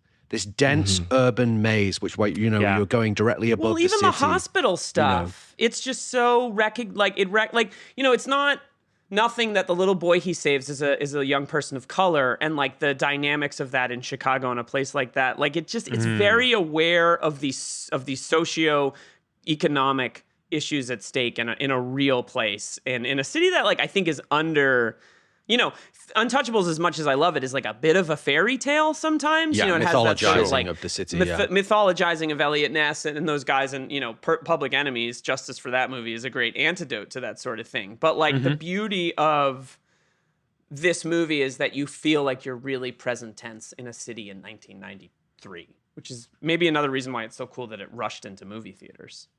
Yeah, I think the action is great in this movie. There's 5 great set pieces: the bus crash, the helicopter ambulance pursuit. I love a helicopter. I love James Newton Howard's score ramping up as Tommy Lee Jones gives a thumbs up to a helicopter pilot and the squad get in the helicopter. That's like, yes, give this to me. The Copeland raid, the St. Patrick's chase, and the finale on the roof. Obviously, the Peter Pan jump from the viaduct is probably the most iconic, along with the car crash. But action is again excellent, top marks. Can we talk about the roof real quick? Just because I feel like the roof chase and the sort of the physical sort of fighting between Kimball and I can't remember the bad doctor's name. Nichols. Nichols, right, yeah. That's the only part of the film that gives me even a little bit of pause where I suddenly, like on the one hand, I'm watching a Die Hard film. Yeah, that's what I'm watching. That's why this scene is in the movie. But then I pause for a second. I'm like, these guys are fucking surgeons. I know. It's just ridiculous that they're having a real choreographed fist fight, and now they're doing this roof chase with a helicopter. Don't get me wrong, I love the scene. It works for me, but it is the one thing where I'm like, this is the one thing you've lifted from Die Hard that maybe that was a questionable lift. Well, Jerome Krabbit can seem to handle himself, quite well in that. That's what I'm saying. Scene. They're both really good at beating each other up. Surgeons. He does go to a tennis club, so we know he takes care of himself. That's true. In Les Mis, Jean Valjean his trademark is he's just randomly superhuman. The way Javert keeps catching him is he hears there was a guy that just lifted up a stagecoach above his head. So in this movie, I love that Richard Kimball's superpower is his doctor abilities. It's so funny that the film angles doctors as these super geniuses that when the U.S. Marshals approach the doctors at the hospital, they're like, you'll never catch Richard Kimball. He's a surgeon. That they're geniuses, right? He's the next evolution of humanity. And then in the end, it's, we get the reveal that the other surgeon is also a super genius. That the way he's hiding, he throws that long metal beam across the thing. That moment rocks. It's surgeons are the most make the world's greatest villains. They're the smartest. It's very funny to me that. I do think that you can't have a movie where Harrison Ford doesn't just clean punch someone in the face. Yes. He's the greatest puncher in the history of cinema. Or that there's tackle. No one better. He does that tackle. Right? That is the Ford tackle. It's Patriot Games tackle. It's him and Kevin Costner, these guys that were kind of athletes that could also it's they just had this thing where it was all down and dirty and real, and they're not shooting rays out of their hands and shit. It's just. But it's also this 80s 90s thing of real men who my dad will beat up your dad. It does have a bit of that vibe, that rooftop fight. Yeah. And also real men, but like Bruce Willis in Die Hard, an antidote to the Schwarzenegger Stallone thing. They're not these roided out like mega dudes. Uber It's my favorite stuff. It's maybe because I am a beta sensitive. male, but it's my favorite kind of like real dude stuff. I'm a podcaster. Right. Come on, let's be real. So, while we're chortling, we'll just touch briefly on the humor section, but I think we can move on. We can save most of that again for the Oscars, which are coming up. There is a lot of humor in this film. Like Tommy Lee Jones. When I rewatched it, I was struck by how funny he is at times in the film, and of course with Joey Pants in the squad and the rest of that gang, there's a lot of like banter. Why are you yelling at me? My favorite moment. Yell at her. But also Harrison Ford's He's the big photo dog. booth session was a great like undercutting of what you're saying, where they're like, he's the smartest guy in the world. Then it cuts to him getting these goofy like photo booth thing where he can't get his His face, expression half right. smile. It's like my wife is so dead and I'm on the run. So but charming. This film really does use humor very, very well in the way that Die Hard does as well, to like without it ever becoming anything near an action comedy. It's still a very funny movie. It knows how to keep it light, and I again another thing that's so great about the writing and how it manages to tie everything back into character. Like you have Tommy Lee Jones, like he finishes almost every one of his scenes with an unforgettable one-liner, and like you have this thing of like each of these guys who are sort of mirrors of each other, slowly like coming into contact with one another, but also slowly taking on each other's like worldview a little bit, to the point that there is a moment where Harrison Ford has a one-liner. Like he finally has a one-liner. Like he gets that Tommy Lee. He says after he chains Sykes to the L, he says, "You missed your stop." Like it's so good. Yeah. Get off my plane. Yeah, exactly. Yeah, He needs 100%. it contractually obligated. Do we want to? And then doesn't he slam his head against the door of the subway or something? Yeah. Like which would kill any normal person, You but missed your the guy just kind stop. of bounces back. Yeah. No, it's incredible.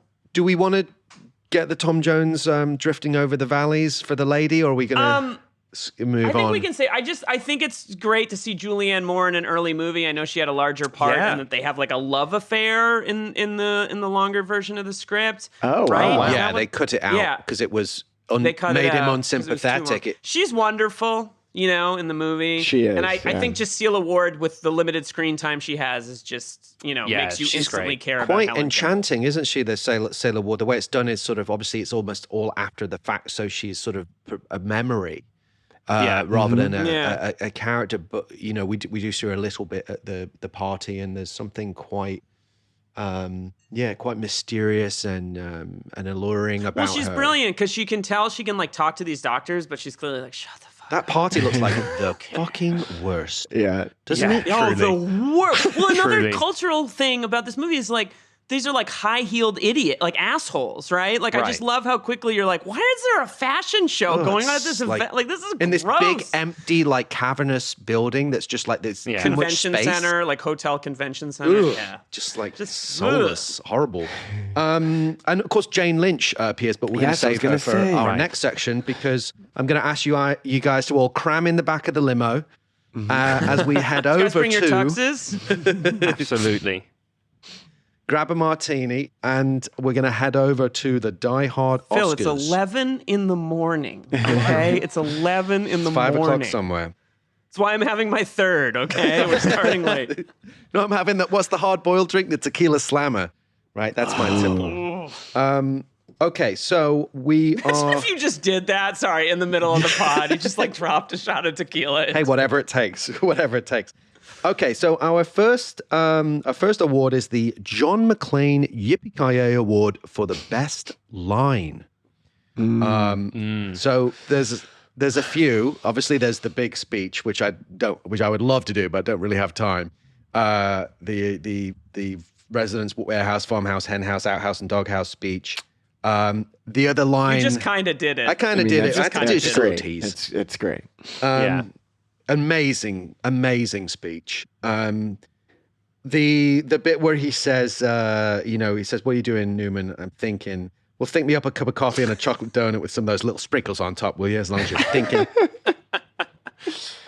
This line, which might be the absolute I don't know, the apotheosis of the movie, or the heart of the movie, or indeed the eye of the duck of the movie. I didn't kill my wife. I don't care. Mm-hmm. Yeah. That which was apparently reduced from like a 3-minute scene, boiled down That's all you to need. that diamond. Man. Sometimes the art is So in the editing. I don't know how much, it's just as a quick divergence, but because they shot this movie so quickly, Ford and Tommy Lee Jones were rewriting the script like on the flight. There were huge rewrites going on. Ford would pull directors aside and be like, let's change this. Like, and it always makes me think about maybe the greatest ad lib in movie history, which I assume you guys know what I'm talking about, which is, I love you.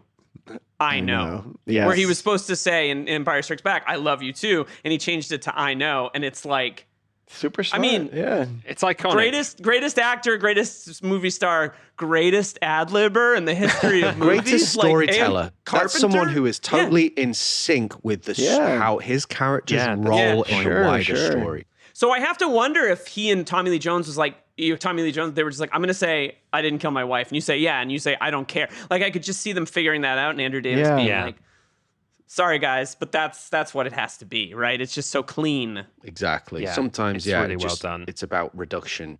Would you guys have a pick or an additional line that you would like to throw into the mix? We cast your ballots. I think mine has to be my, what a mess. That's his first thing he says, right? Yeah. I mean, it's just a mess. perfect introduction of this character that like, that's it. Like he sees all of this and he's just like, yep, time for daddy to come and clean it up. Yeah. I mean, Tommy Lee Jones's daddy.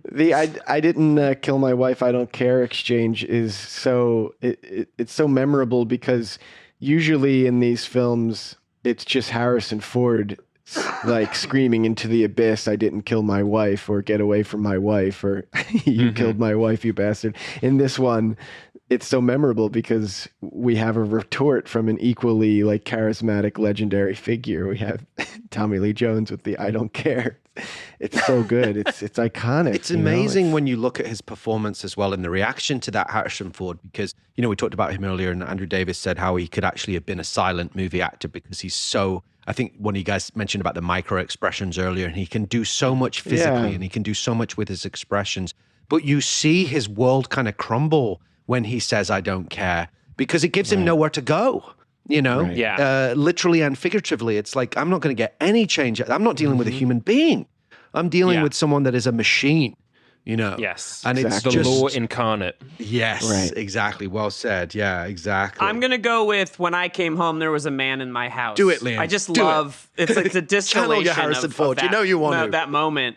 It's just great. He's just so like, I mean, that's also an iconic line from this movie, right? And from the trailer and all these things.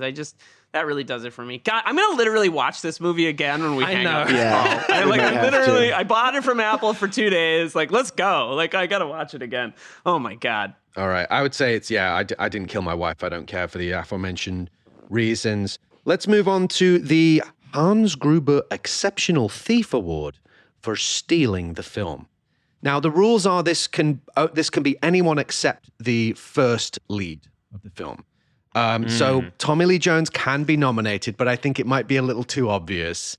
So we also have Julianne Moore as Dr. Anne Eastman, Joe Pantoliano as Cosmo Renfro, Celia Ward as Helen Kimball, and Jane Lynch as Dr. Kathy Weiland. But you can also, Tommy Lee Jones is I'd say is allowable. It might be, he is kind of the co-lead. Thoughts or anyone else you'd like to add? If we can pick Tommy Lee Jones, then we can pick Harrison Ford. I'm sorry. The second lead. They're both co-leads. It's the second lead. I'm sorry. Whatever. They're not only are they co-leads, but before the title of the film comes on screen, it's not just their names. It's first name gets its own card, then last name gets its own card. Right. It's amazing. True. Powerful. All right. So if we take Tommy Lee Jones out of contention, as the joint lead, thoughts on who kind of did the most with the least here? I mean, Joey Pants is pretty unforgettable in this role and so believable. It's Joey Pants. Yeah. I It's really very like, believable. but I also really like Andreas Katsoulis as the one-armed man. He somehow makes like a very strong impact, and having seen this as a kid, for some reason, I remember him so vividly because of how villainous, his portrayal is. Yeah, that's a good pick. It's a good pick. Yeah. I just think Joey Pants, like, it's kind of the first time. I mean, is Bad Boys before or after this? 2 years after. Yeah, like, I just feel like this is the first time where, like, oh, wait, this is the greatest supporting actor wise ass ever, right? I think he's just so good in this movie. But he famously... actually, why maybe they made a sequel beyond the box office. He was like, supposed let's get this gang to back die, but Joey Pants being Joey Pants was like said to Andrew Davis, like, you can't kill me. What if there's a sequel? And convinced him to have him appear in the gurney coming out alive. And then they never made a sequel. That's so sad that they never made one, I agree, though, that I would say Joe Pantoliano is my winner for as well. He's brilliant. I do think Seal Award does a lot with almost nothing, I agree. and I think that's pretty impressive. She's great. That's true. She does. I'm gonna speak out against Joey Pants. No, I'm not. I love Joey Pants in this. No, but I'm gonna say that Julianne Moore is the supporting performance I remember the most. Walking away from this film, I think the way that she like again doing a lot with a little. It's like a 2-scene role, and the character is very well written, but it's also just a really, really solid performance. And it's got that nice thing of like, did you know like young Julianne Moore is in this movie? And like, it's just a great like two scene gig. And I love she's such an amazing actress. Yeah, she really is. And I love the way she delivers when Gerard comes in and he's like, and you just let him leave. And she's like, what am I supposed to do? I'm a doctor. Like, it's great. Yeah, very and then he says, believable. "How's the boy?" Which I think is really a great character moment for Tommy Lee Jones. He asks how the little boy is, right? Yes. Good choice. Yes, all fair. All right, the Dick Thornburg Award for Dick of the movie. And our nominees are the Chicago PD cops, Ron Dean as Detective Kelly and Joseph Casala as Detective Rossetti, the cops who are interrogating him at the minute. Like, you're not going to be hurting financially after this, are you? What a nice thing to say. Jerome Crabbe as Dr. Charles Nichols and Richard Reilly as the old guard on the prison bus, the guy who basically runs out like a coward and then goes on TV and says, I saved him. He is my winner. Remember him for from sure. Office Space as the I would inventor go with of him. the, what was it called? The jump to conclusions map from Office Space. He's a lovely actor. Oh my God, right. Yeah. Yeah, no, it's definitely so him. wait, Adam? He's the one for sure. Like, and that incredible moment where where Tommy Lee Jones he shows him the photo of Kimball again after they've discovered the handcuffs, and he's like, "Oh yeah, I mean he may have survived." Man, he this sucks. Richard Reel, right? That's his name. I believe it. Yeah. God, what a legend, man. He's been in done amazing so stuff. much Been in so stuff. many The Weapon movies, 4. yeah. My God. All right, and our final Oscar. Wait, we didn't are all you ready? pick. We didn't you all, didn't? I wait, thought did we you were guys all in pick that one? agreement. Okay. Yeah. Sorry. Yeah, I guess I'm in agreement. I just fucking hate. No. My pick is the Bookham guy who's behind the interrogation window, because it's like he's just like in his stupid vest and his like bullshit face, and like God, like another great face of an actor. But I hate that. It's so reductive and stupid, and he's like a great antagonist because he kicks off this like odyssey that Kimball goes on, like, and also. There's no evidence that this guy did it. Like, that's the other thing that's crazy. You know, you sort of watch it and you're like, what? It's a phone call where, like, a woman who has a hemorrhage. I don't know. It's just, that part makes me kind of crazy that he is. Yeah. That he is that guy. Fair. There's no good evidence that Richard Kimball killed his wife. How are you feeling about your Marco impression today? Because you get a little self-conscious in front of the We've guests. been recording for you a ready? while. Okay. I get self-conscious doing it in front of the guests. All right, I'm warmed up. So our final Oscar is the best death presented by Marco. No more table! Next time you have a chance to kill someone, don't. Oh my God. Very good. It's unhinged. Sorry, guys. I had to do it. The irony is that it's totally not attuned to the energy of the deaths in this film, because it's not like a usual light, like Commando style, like, you know, loads of people getting shot. Who dies in this movie? Not Copeland many. And there's like 5 on-screen deaths, and none of them are like quote unquote, you know, fun. It's a bit. It's kind of we got everyone like G'd up for this, and then it's actually really somber. Yeah, and also it's a movie about a horrible murder. Yes. So good job, me. Thank you. There's deaths on the bus. The prisoner, is shotgunned on the bus, and then Copeland is shot, which is horrible, and Sykes shooting the cop on the train. In fact, it's interesting. All the deaths are like, none of them are like, yeah. I mean, it's ambiguous as to whether Dr. Charles Nichols is. Harrison Ford whacks him with something, and but you never really see what happens to him afterwards. So I don't know. Right. And he whacks him in like the leg. He whacks him in the leg. So yeah. It's not like, he's probably not. You never see him get dead. Arrested though or anything. So we don't. It's kind of like not. We don't know what happened to him. They let him go. Yeah. They're like, you're good. See you later. Yeah. Tommy Lee Jones just totally reversed. He's like, I'm really chill about the law. So just go. That's my character arc. Yeah. So I don't know if it's kind of a weird one to nominate, but in an odd way, I think it's not the best death, but her murder is the catalyst for the whole thing, and it's the most like impactful. It's horrible, but best is not the right terminology. But anyway, let's just move on. This is really, really grim. Wait, I have a best death. I have one. No, actually. sorry. Yeah. Okay, Go I'm ahead, just please. too much of a rush. because I think this is a film that doesn't sort of like, unlike some of the other action movies that borrow from Die Hard, like this one doesn't have a body count. It doesn't revel in like the kills. It's nothing like Rambo or any of those films.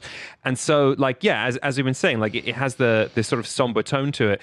So I do have to go with Sykes killing the janitor from Scrubs. And this only works with like the cultural, the idea of watching it now in the present, having seen 10 seasons of that show 2 times over, where like I watch it and then I am pulled out of the movie for a moment and I have a chuckle to myself because it's the janitor from Scrubs. And so it's the one kill in the movie that doesn't make me feel sad or weird. So I got to go really with that good one. Well said. Well I like said. that. Dom? I mean, that opening murder is so impactful. I know this is a joke category, but like it's a good death, as far as movie deaths go, pretty good. Mm-hmm. You certainly remember it. It's quite scarring. Yeah. Yeah, the 911 call. Oof. Yeah. Oh, that's... My pick is the death of the $44 million action movie with 2 movie stars that would not get made anymore and grossed $370 million. Wow, a meta features answer. real people and has socioeconomic considerations. And gets nominated for Best Picture. And gets nominated for Best Picture and wins an Academy Award for Best Supporting Actor. And maybe was up for Best Editing. But what about the Quibi series? So maybe that's what about worse the Quibi death. series? Oh, well, Yeah, the there's truth, Quibi. Best Death Quibi, maybe. Maybe Best Death Quibi. That Change might be the the pick. industry. I don't know. All right, should we move on to our final section, which is the Double Jeopardy trivia quiz? Now, you guys have the option of either collaborating or competing. Would you prefer to work together? Don't hit your wheels to me, because I don't get these right. I'm the bus crash of trivia categories, I mean, Adam is much smarter than me. I'm sort of a dumbass, so I would like to be part of Adam's team if that's possible. Yeah, only dumbasses make references to French literature and talking about the fugitive, Dom. Yeah, like only dumbasses do But that. for trivia, I don't know Dom, much. let's team up. Okay, Let's team up. Let's do it. Do you all want to team up together? Liam, go on. Why don't you join their team? Come on. I feel bad for you. Okay. Yeah, you can all work So it's together. us against the dealer. do it. I'm going to Let's work do with Marco over here. I'm going to work with Marco. You can all work together. And the rules are you get one clue. You can phone a friend, you can call Phone the Al radio Powell. Al Powell if you need a clue for each answer. There's 3 questions. All right, question number 1. All right. It's just a bit of fun. The actor who plays Richard Kimball's lawyer in the film is the father of which famous acting siblings? Huh. I feel like I got to Is it the reverse Gyllenhaals? engineer this. It is not the Gyllenhaals. Oh, right. He's a cinematographer.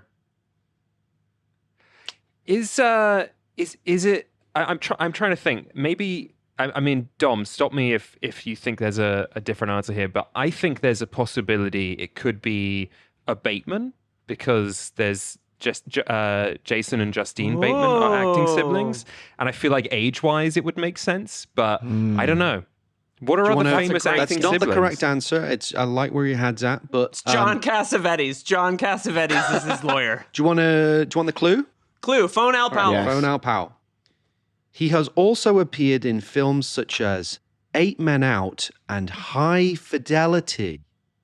Oh, It's John Cusack. Yeah, Dick, Sorry, I just Dick, dropped that on. Cusack. Dick Cusack, we who go. plays the attorney. Was their dad an actor? It was. I think he wow. came to That it makes late. sense. I think is my understanding. That's true. And great Chicago acting exactly family. a Chicago The Chicago Cusacks are great dynasty. Chicago people. Yeah, Dick Cusack, who plays God, 8 Men attorney Walter Guthrie, is the father of John and Joan Cusack, and also Anne Cusack, who's also an actor of some note. Okay, question number 2. I think you'll like this one. Okay, in which previously released film, again distributed by Warner Brothers, did Harrison Ford also play a doctor named Richard? Wow. I told you guys I'm a dumbass. I have no clue. Liam, you should be able to work this What out. year? What year is Okay, this? that's the clue. The clue is, well, that's one part of the clue. It was 88. Is it presumed? No, it's not presumed innocent. 88.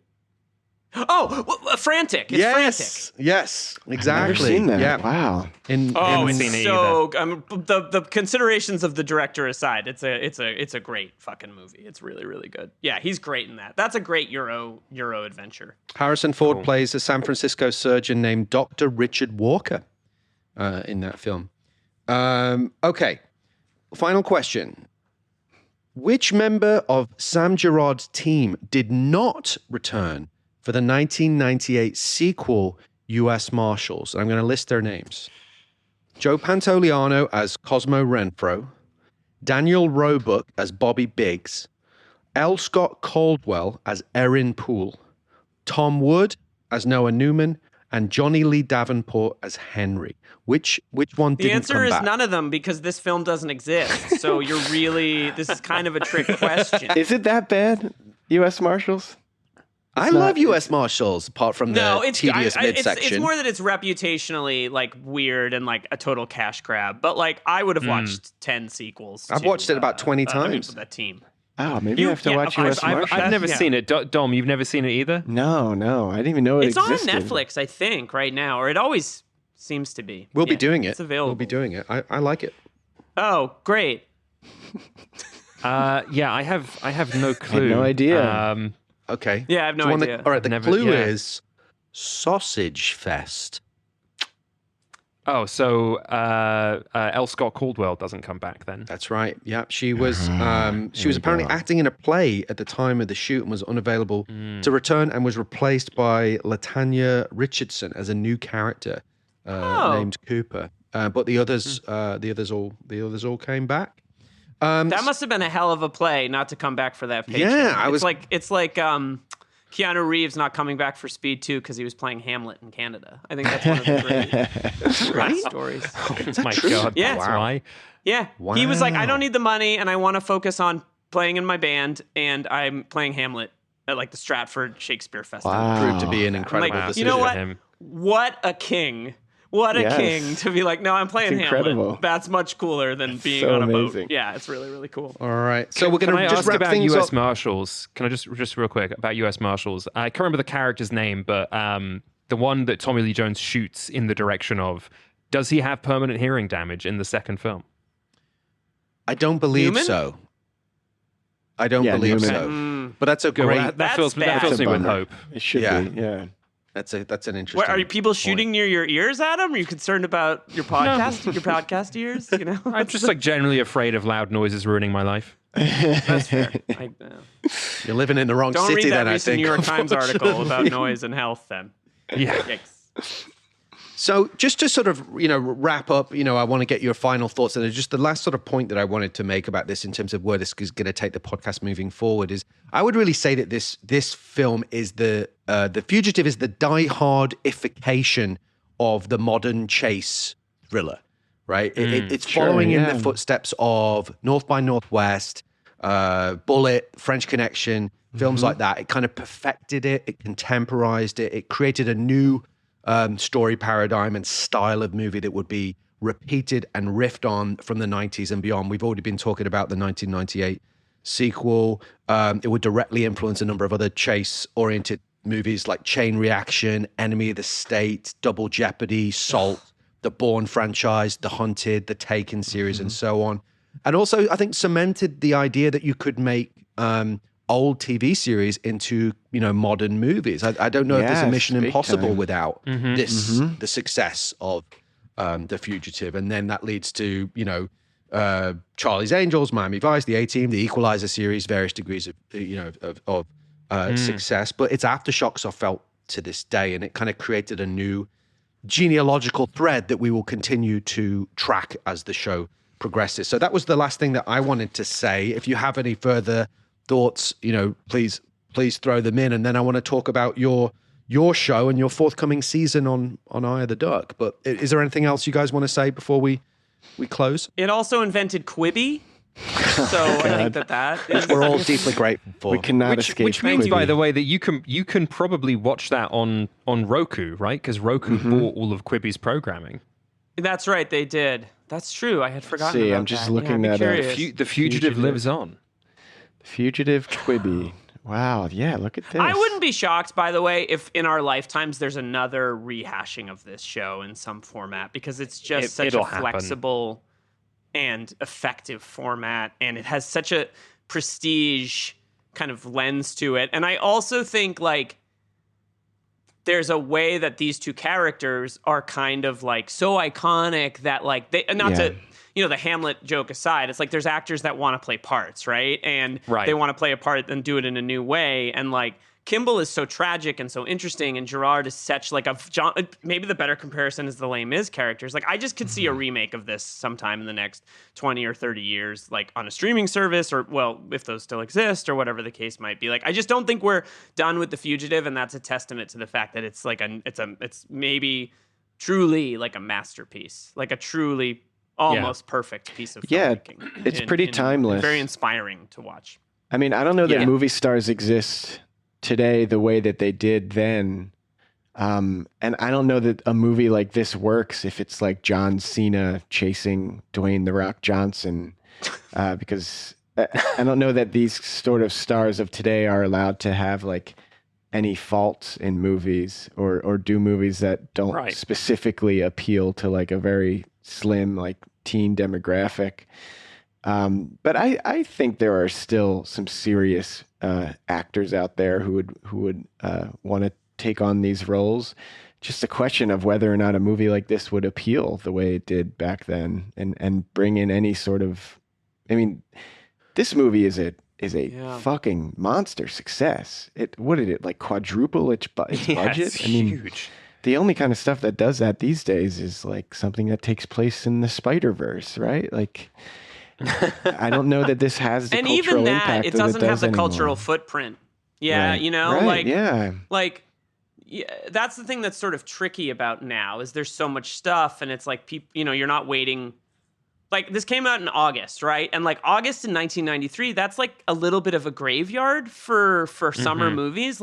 Kids are going back to school, whatever. And so the fact that this film was so successful in what was not a month when you were necessarily putting your best stuff out there, now there's no seasons to movies, right? There's still kind of Oscar season, but there isn't there's blockbusters every 4.5 weeks, right? So I think this movie's cultural imprint is both a product of its time, but also that it's pretty unanimous. I've never heard anyone go The Fugitive, that sucks. It just doesn't. Yeah. Maybe people feel that way, but you don't hear about it, right? Yeah. There's not many challenges to the throne of this movie. And I should correct myself. So the budget was $44 million. The box office is $370 million. So way more than quadrupled. Wild. Times 8 or 9. It's fucking crazy. It's nuts. I mean, we keep saying it. They don't make them like they used to, and I don't know if they ever could again. But I feel like Harrison Ford has one more of this kind of movie in him, even if he doesn't go around punching everyone. I would love to see him get back into this territory in some way, shape, or form. You can be in a thriller at any age. You do not need to be, doing cartwheels off of dams and stuff in order to be in one. I think there's a rumor that he's coming back as Jack Ryan. There is a rumor that they're doing a new Jack Ryan film, which I would like. I'm already as the president potentially, which he would be the right president. age, That's based on the age of our current president. Who's Jack Ryan? Like who? Oh, is Jack Ryan a Patriot Games and Clear and Present No, Danger, I know, but I mean there is a current Jack Ryan, right? Like, is that a? There is a Amazon series of John Krasinski. But then wasn't Pine? Was Pine a Jack Ryan recently? Yeah. Okay. Yeah, with Kenneth Branagh directed it. I mean, again, it's like it's kind of crazy. I am a Jack Ryan fan, but I have not. I engaged with a little bit of the first season of the Krasinski show, and I never finished it, and I did not see the Branagh Jack Ryan. I think it's recovering. We'll do film? it. Yeah.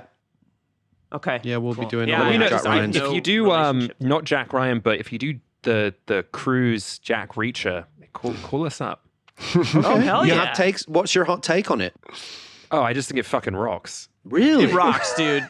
That's a different cruise trajectory that we're never gonna really get, unfortunately. That's part of why I really dig that one. Yeah, Dark Cruise. Yeah, and Werner Herzog. Hello, that's the thing. The Zek.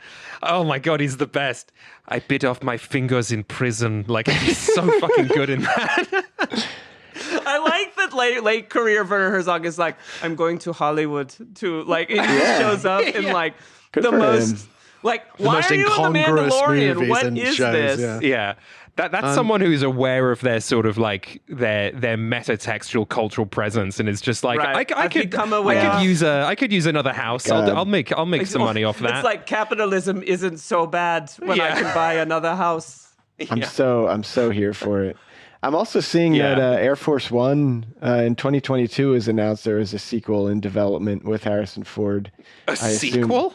Yes. Holy shit! Real? Called Air Force 2. Where was my Gary phone call? Oldman back. Wait, no, they can't. He's dead. Yeah. But that would be need to get into that immediately. They should be calling.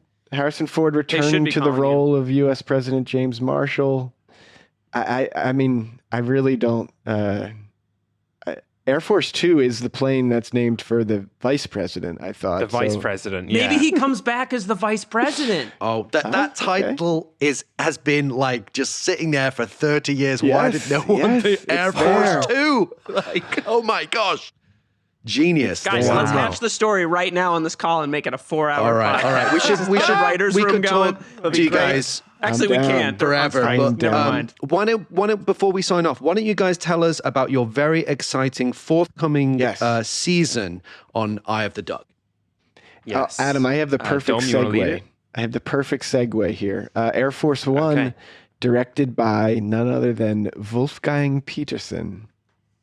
That's right. Yes, who we cover during our new series. Yeah, we just talked about the never-ending story.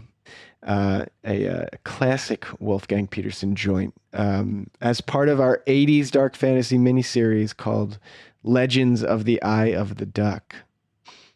Yes. We're a few episodes in now, right, Adam?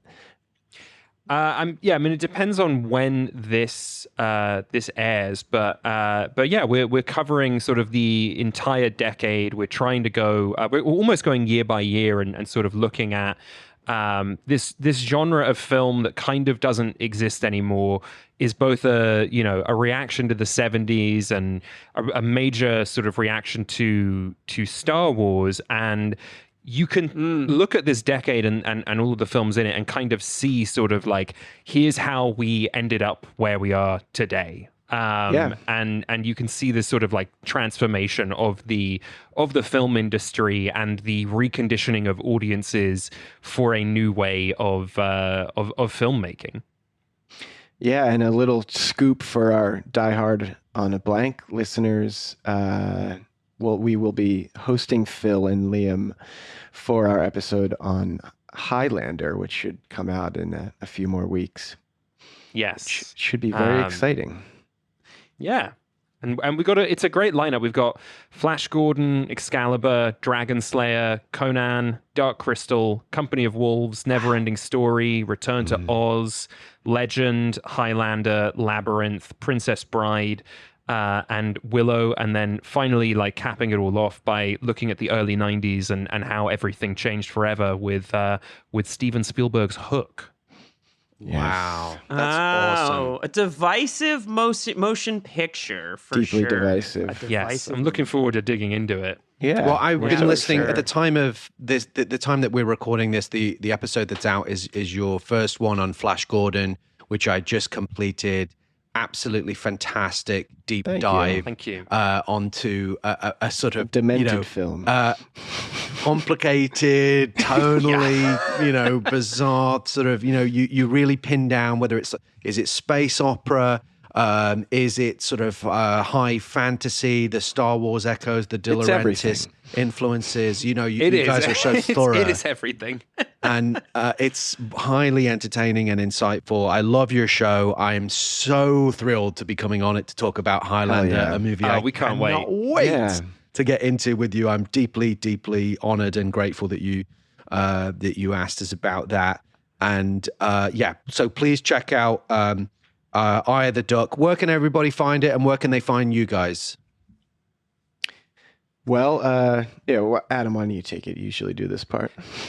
Sure, yeah. You can find Eye of the Duck wherever you listen to your podcasts. We're on all podcast platforms. However, you can listen to us 1 week early and ad-free on Amazon Music or with a Wondery Plus subscription. You can get Amazon Music just by logging in with your Amazon Prime account if you have one of those. And I will say it would be, now is a good time to get on the subscription chain because we are going to take a brief break from fantasy to cover Indiana Jones and the Dial of Destiny and Mission Impossible Dead Reckoning Part 1 as a way of wrapping up the series on those films that we have already done. And we will be seeing those films early at press screenings and dropping those episodes, day of release, basically, on our subscription feed. They'll be out on that day. For everyone else, they'll be out a week later. So now is a good time to get on that feed. And you can find the show on all social media at Eye of the Duck Pod. You can find me on social media at Adam Vole. You can listen to the fiction podcast I've worked on, American Hostage and Foxes of Hydesville, anywhere you listen to podcasts. And you can watch the films I've worked on at adamvolerich.com. That is VOLERICH. Yeah, and you can find me on Twitter and Blue Sky and a few other social media platforms at Dominick Nero.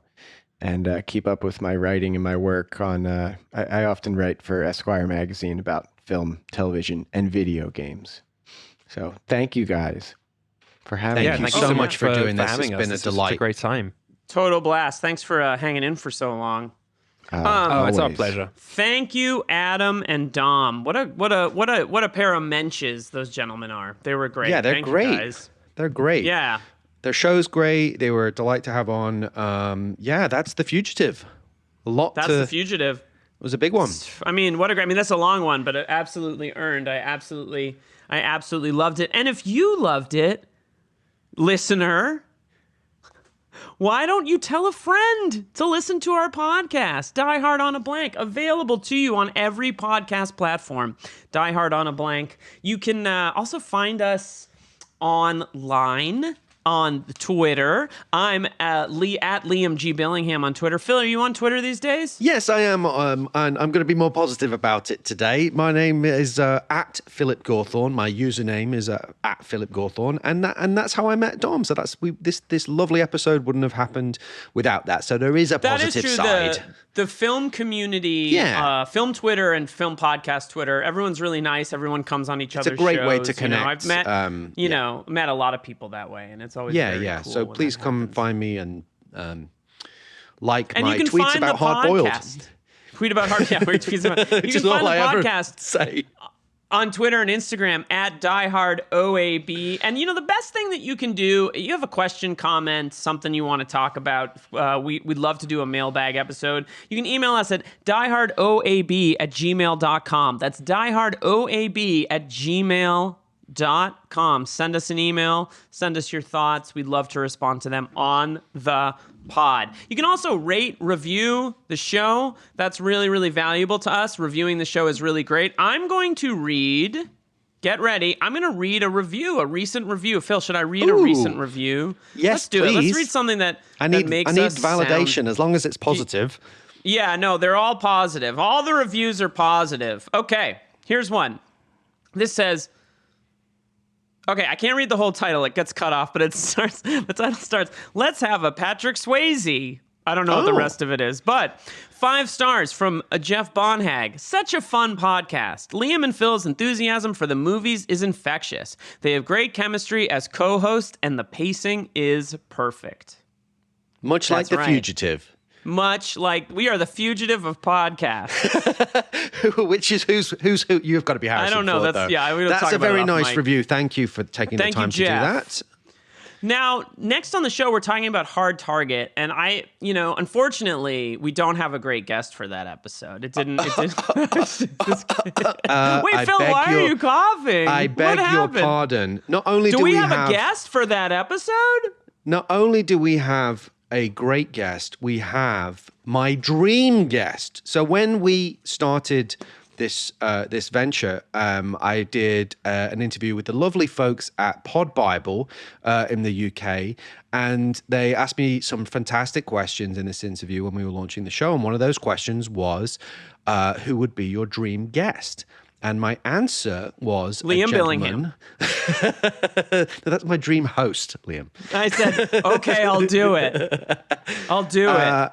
They asked who would be my dream guest, and I said a gentleman by the name of Kyle Brandt, who is a regular guest on The Rewatchables. He's done a bunch of great classic action movies. I think he did. I know he did Cobra. I think he did Commando, Predator, a bunch of the greats. And I listened to his episodes, Cliffhanger, Sudden Death recently, and when I listened to him talk, I was just like, this guy and I, he's a kindred spirit. And he's also the host of Good Morning Football on the NFL Network. He is very, very well known, a brilliant guy, hilariously funny, loves action movies. And thanks to my good friend Shona, who works in the NFL world, this dream came true. And Kyle was kind enough to come on board. And I remember that when we sent him some options, he said, "You had me at Hard Target." And he loves Van Damme.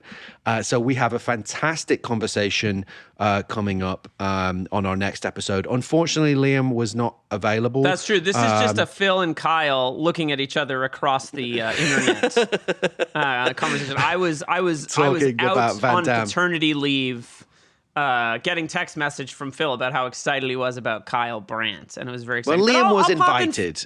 I was invited, but I just couldn't make it happen. But I'll pop in at the beginning to just express my jealousy and anger that you have a new co-host for the podcast. But don't miss it. Liam was sorely missed for this episode, but don't miss this episode. It's an absolute stormer, and we're talking about John Woo's 1993 masterpiece. Whoa. Okay, let's see about that.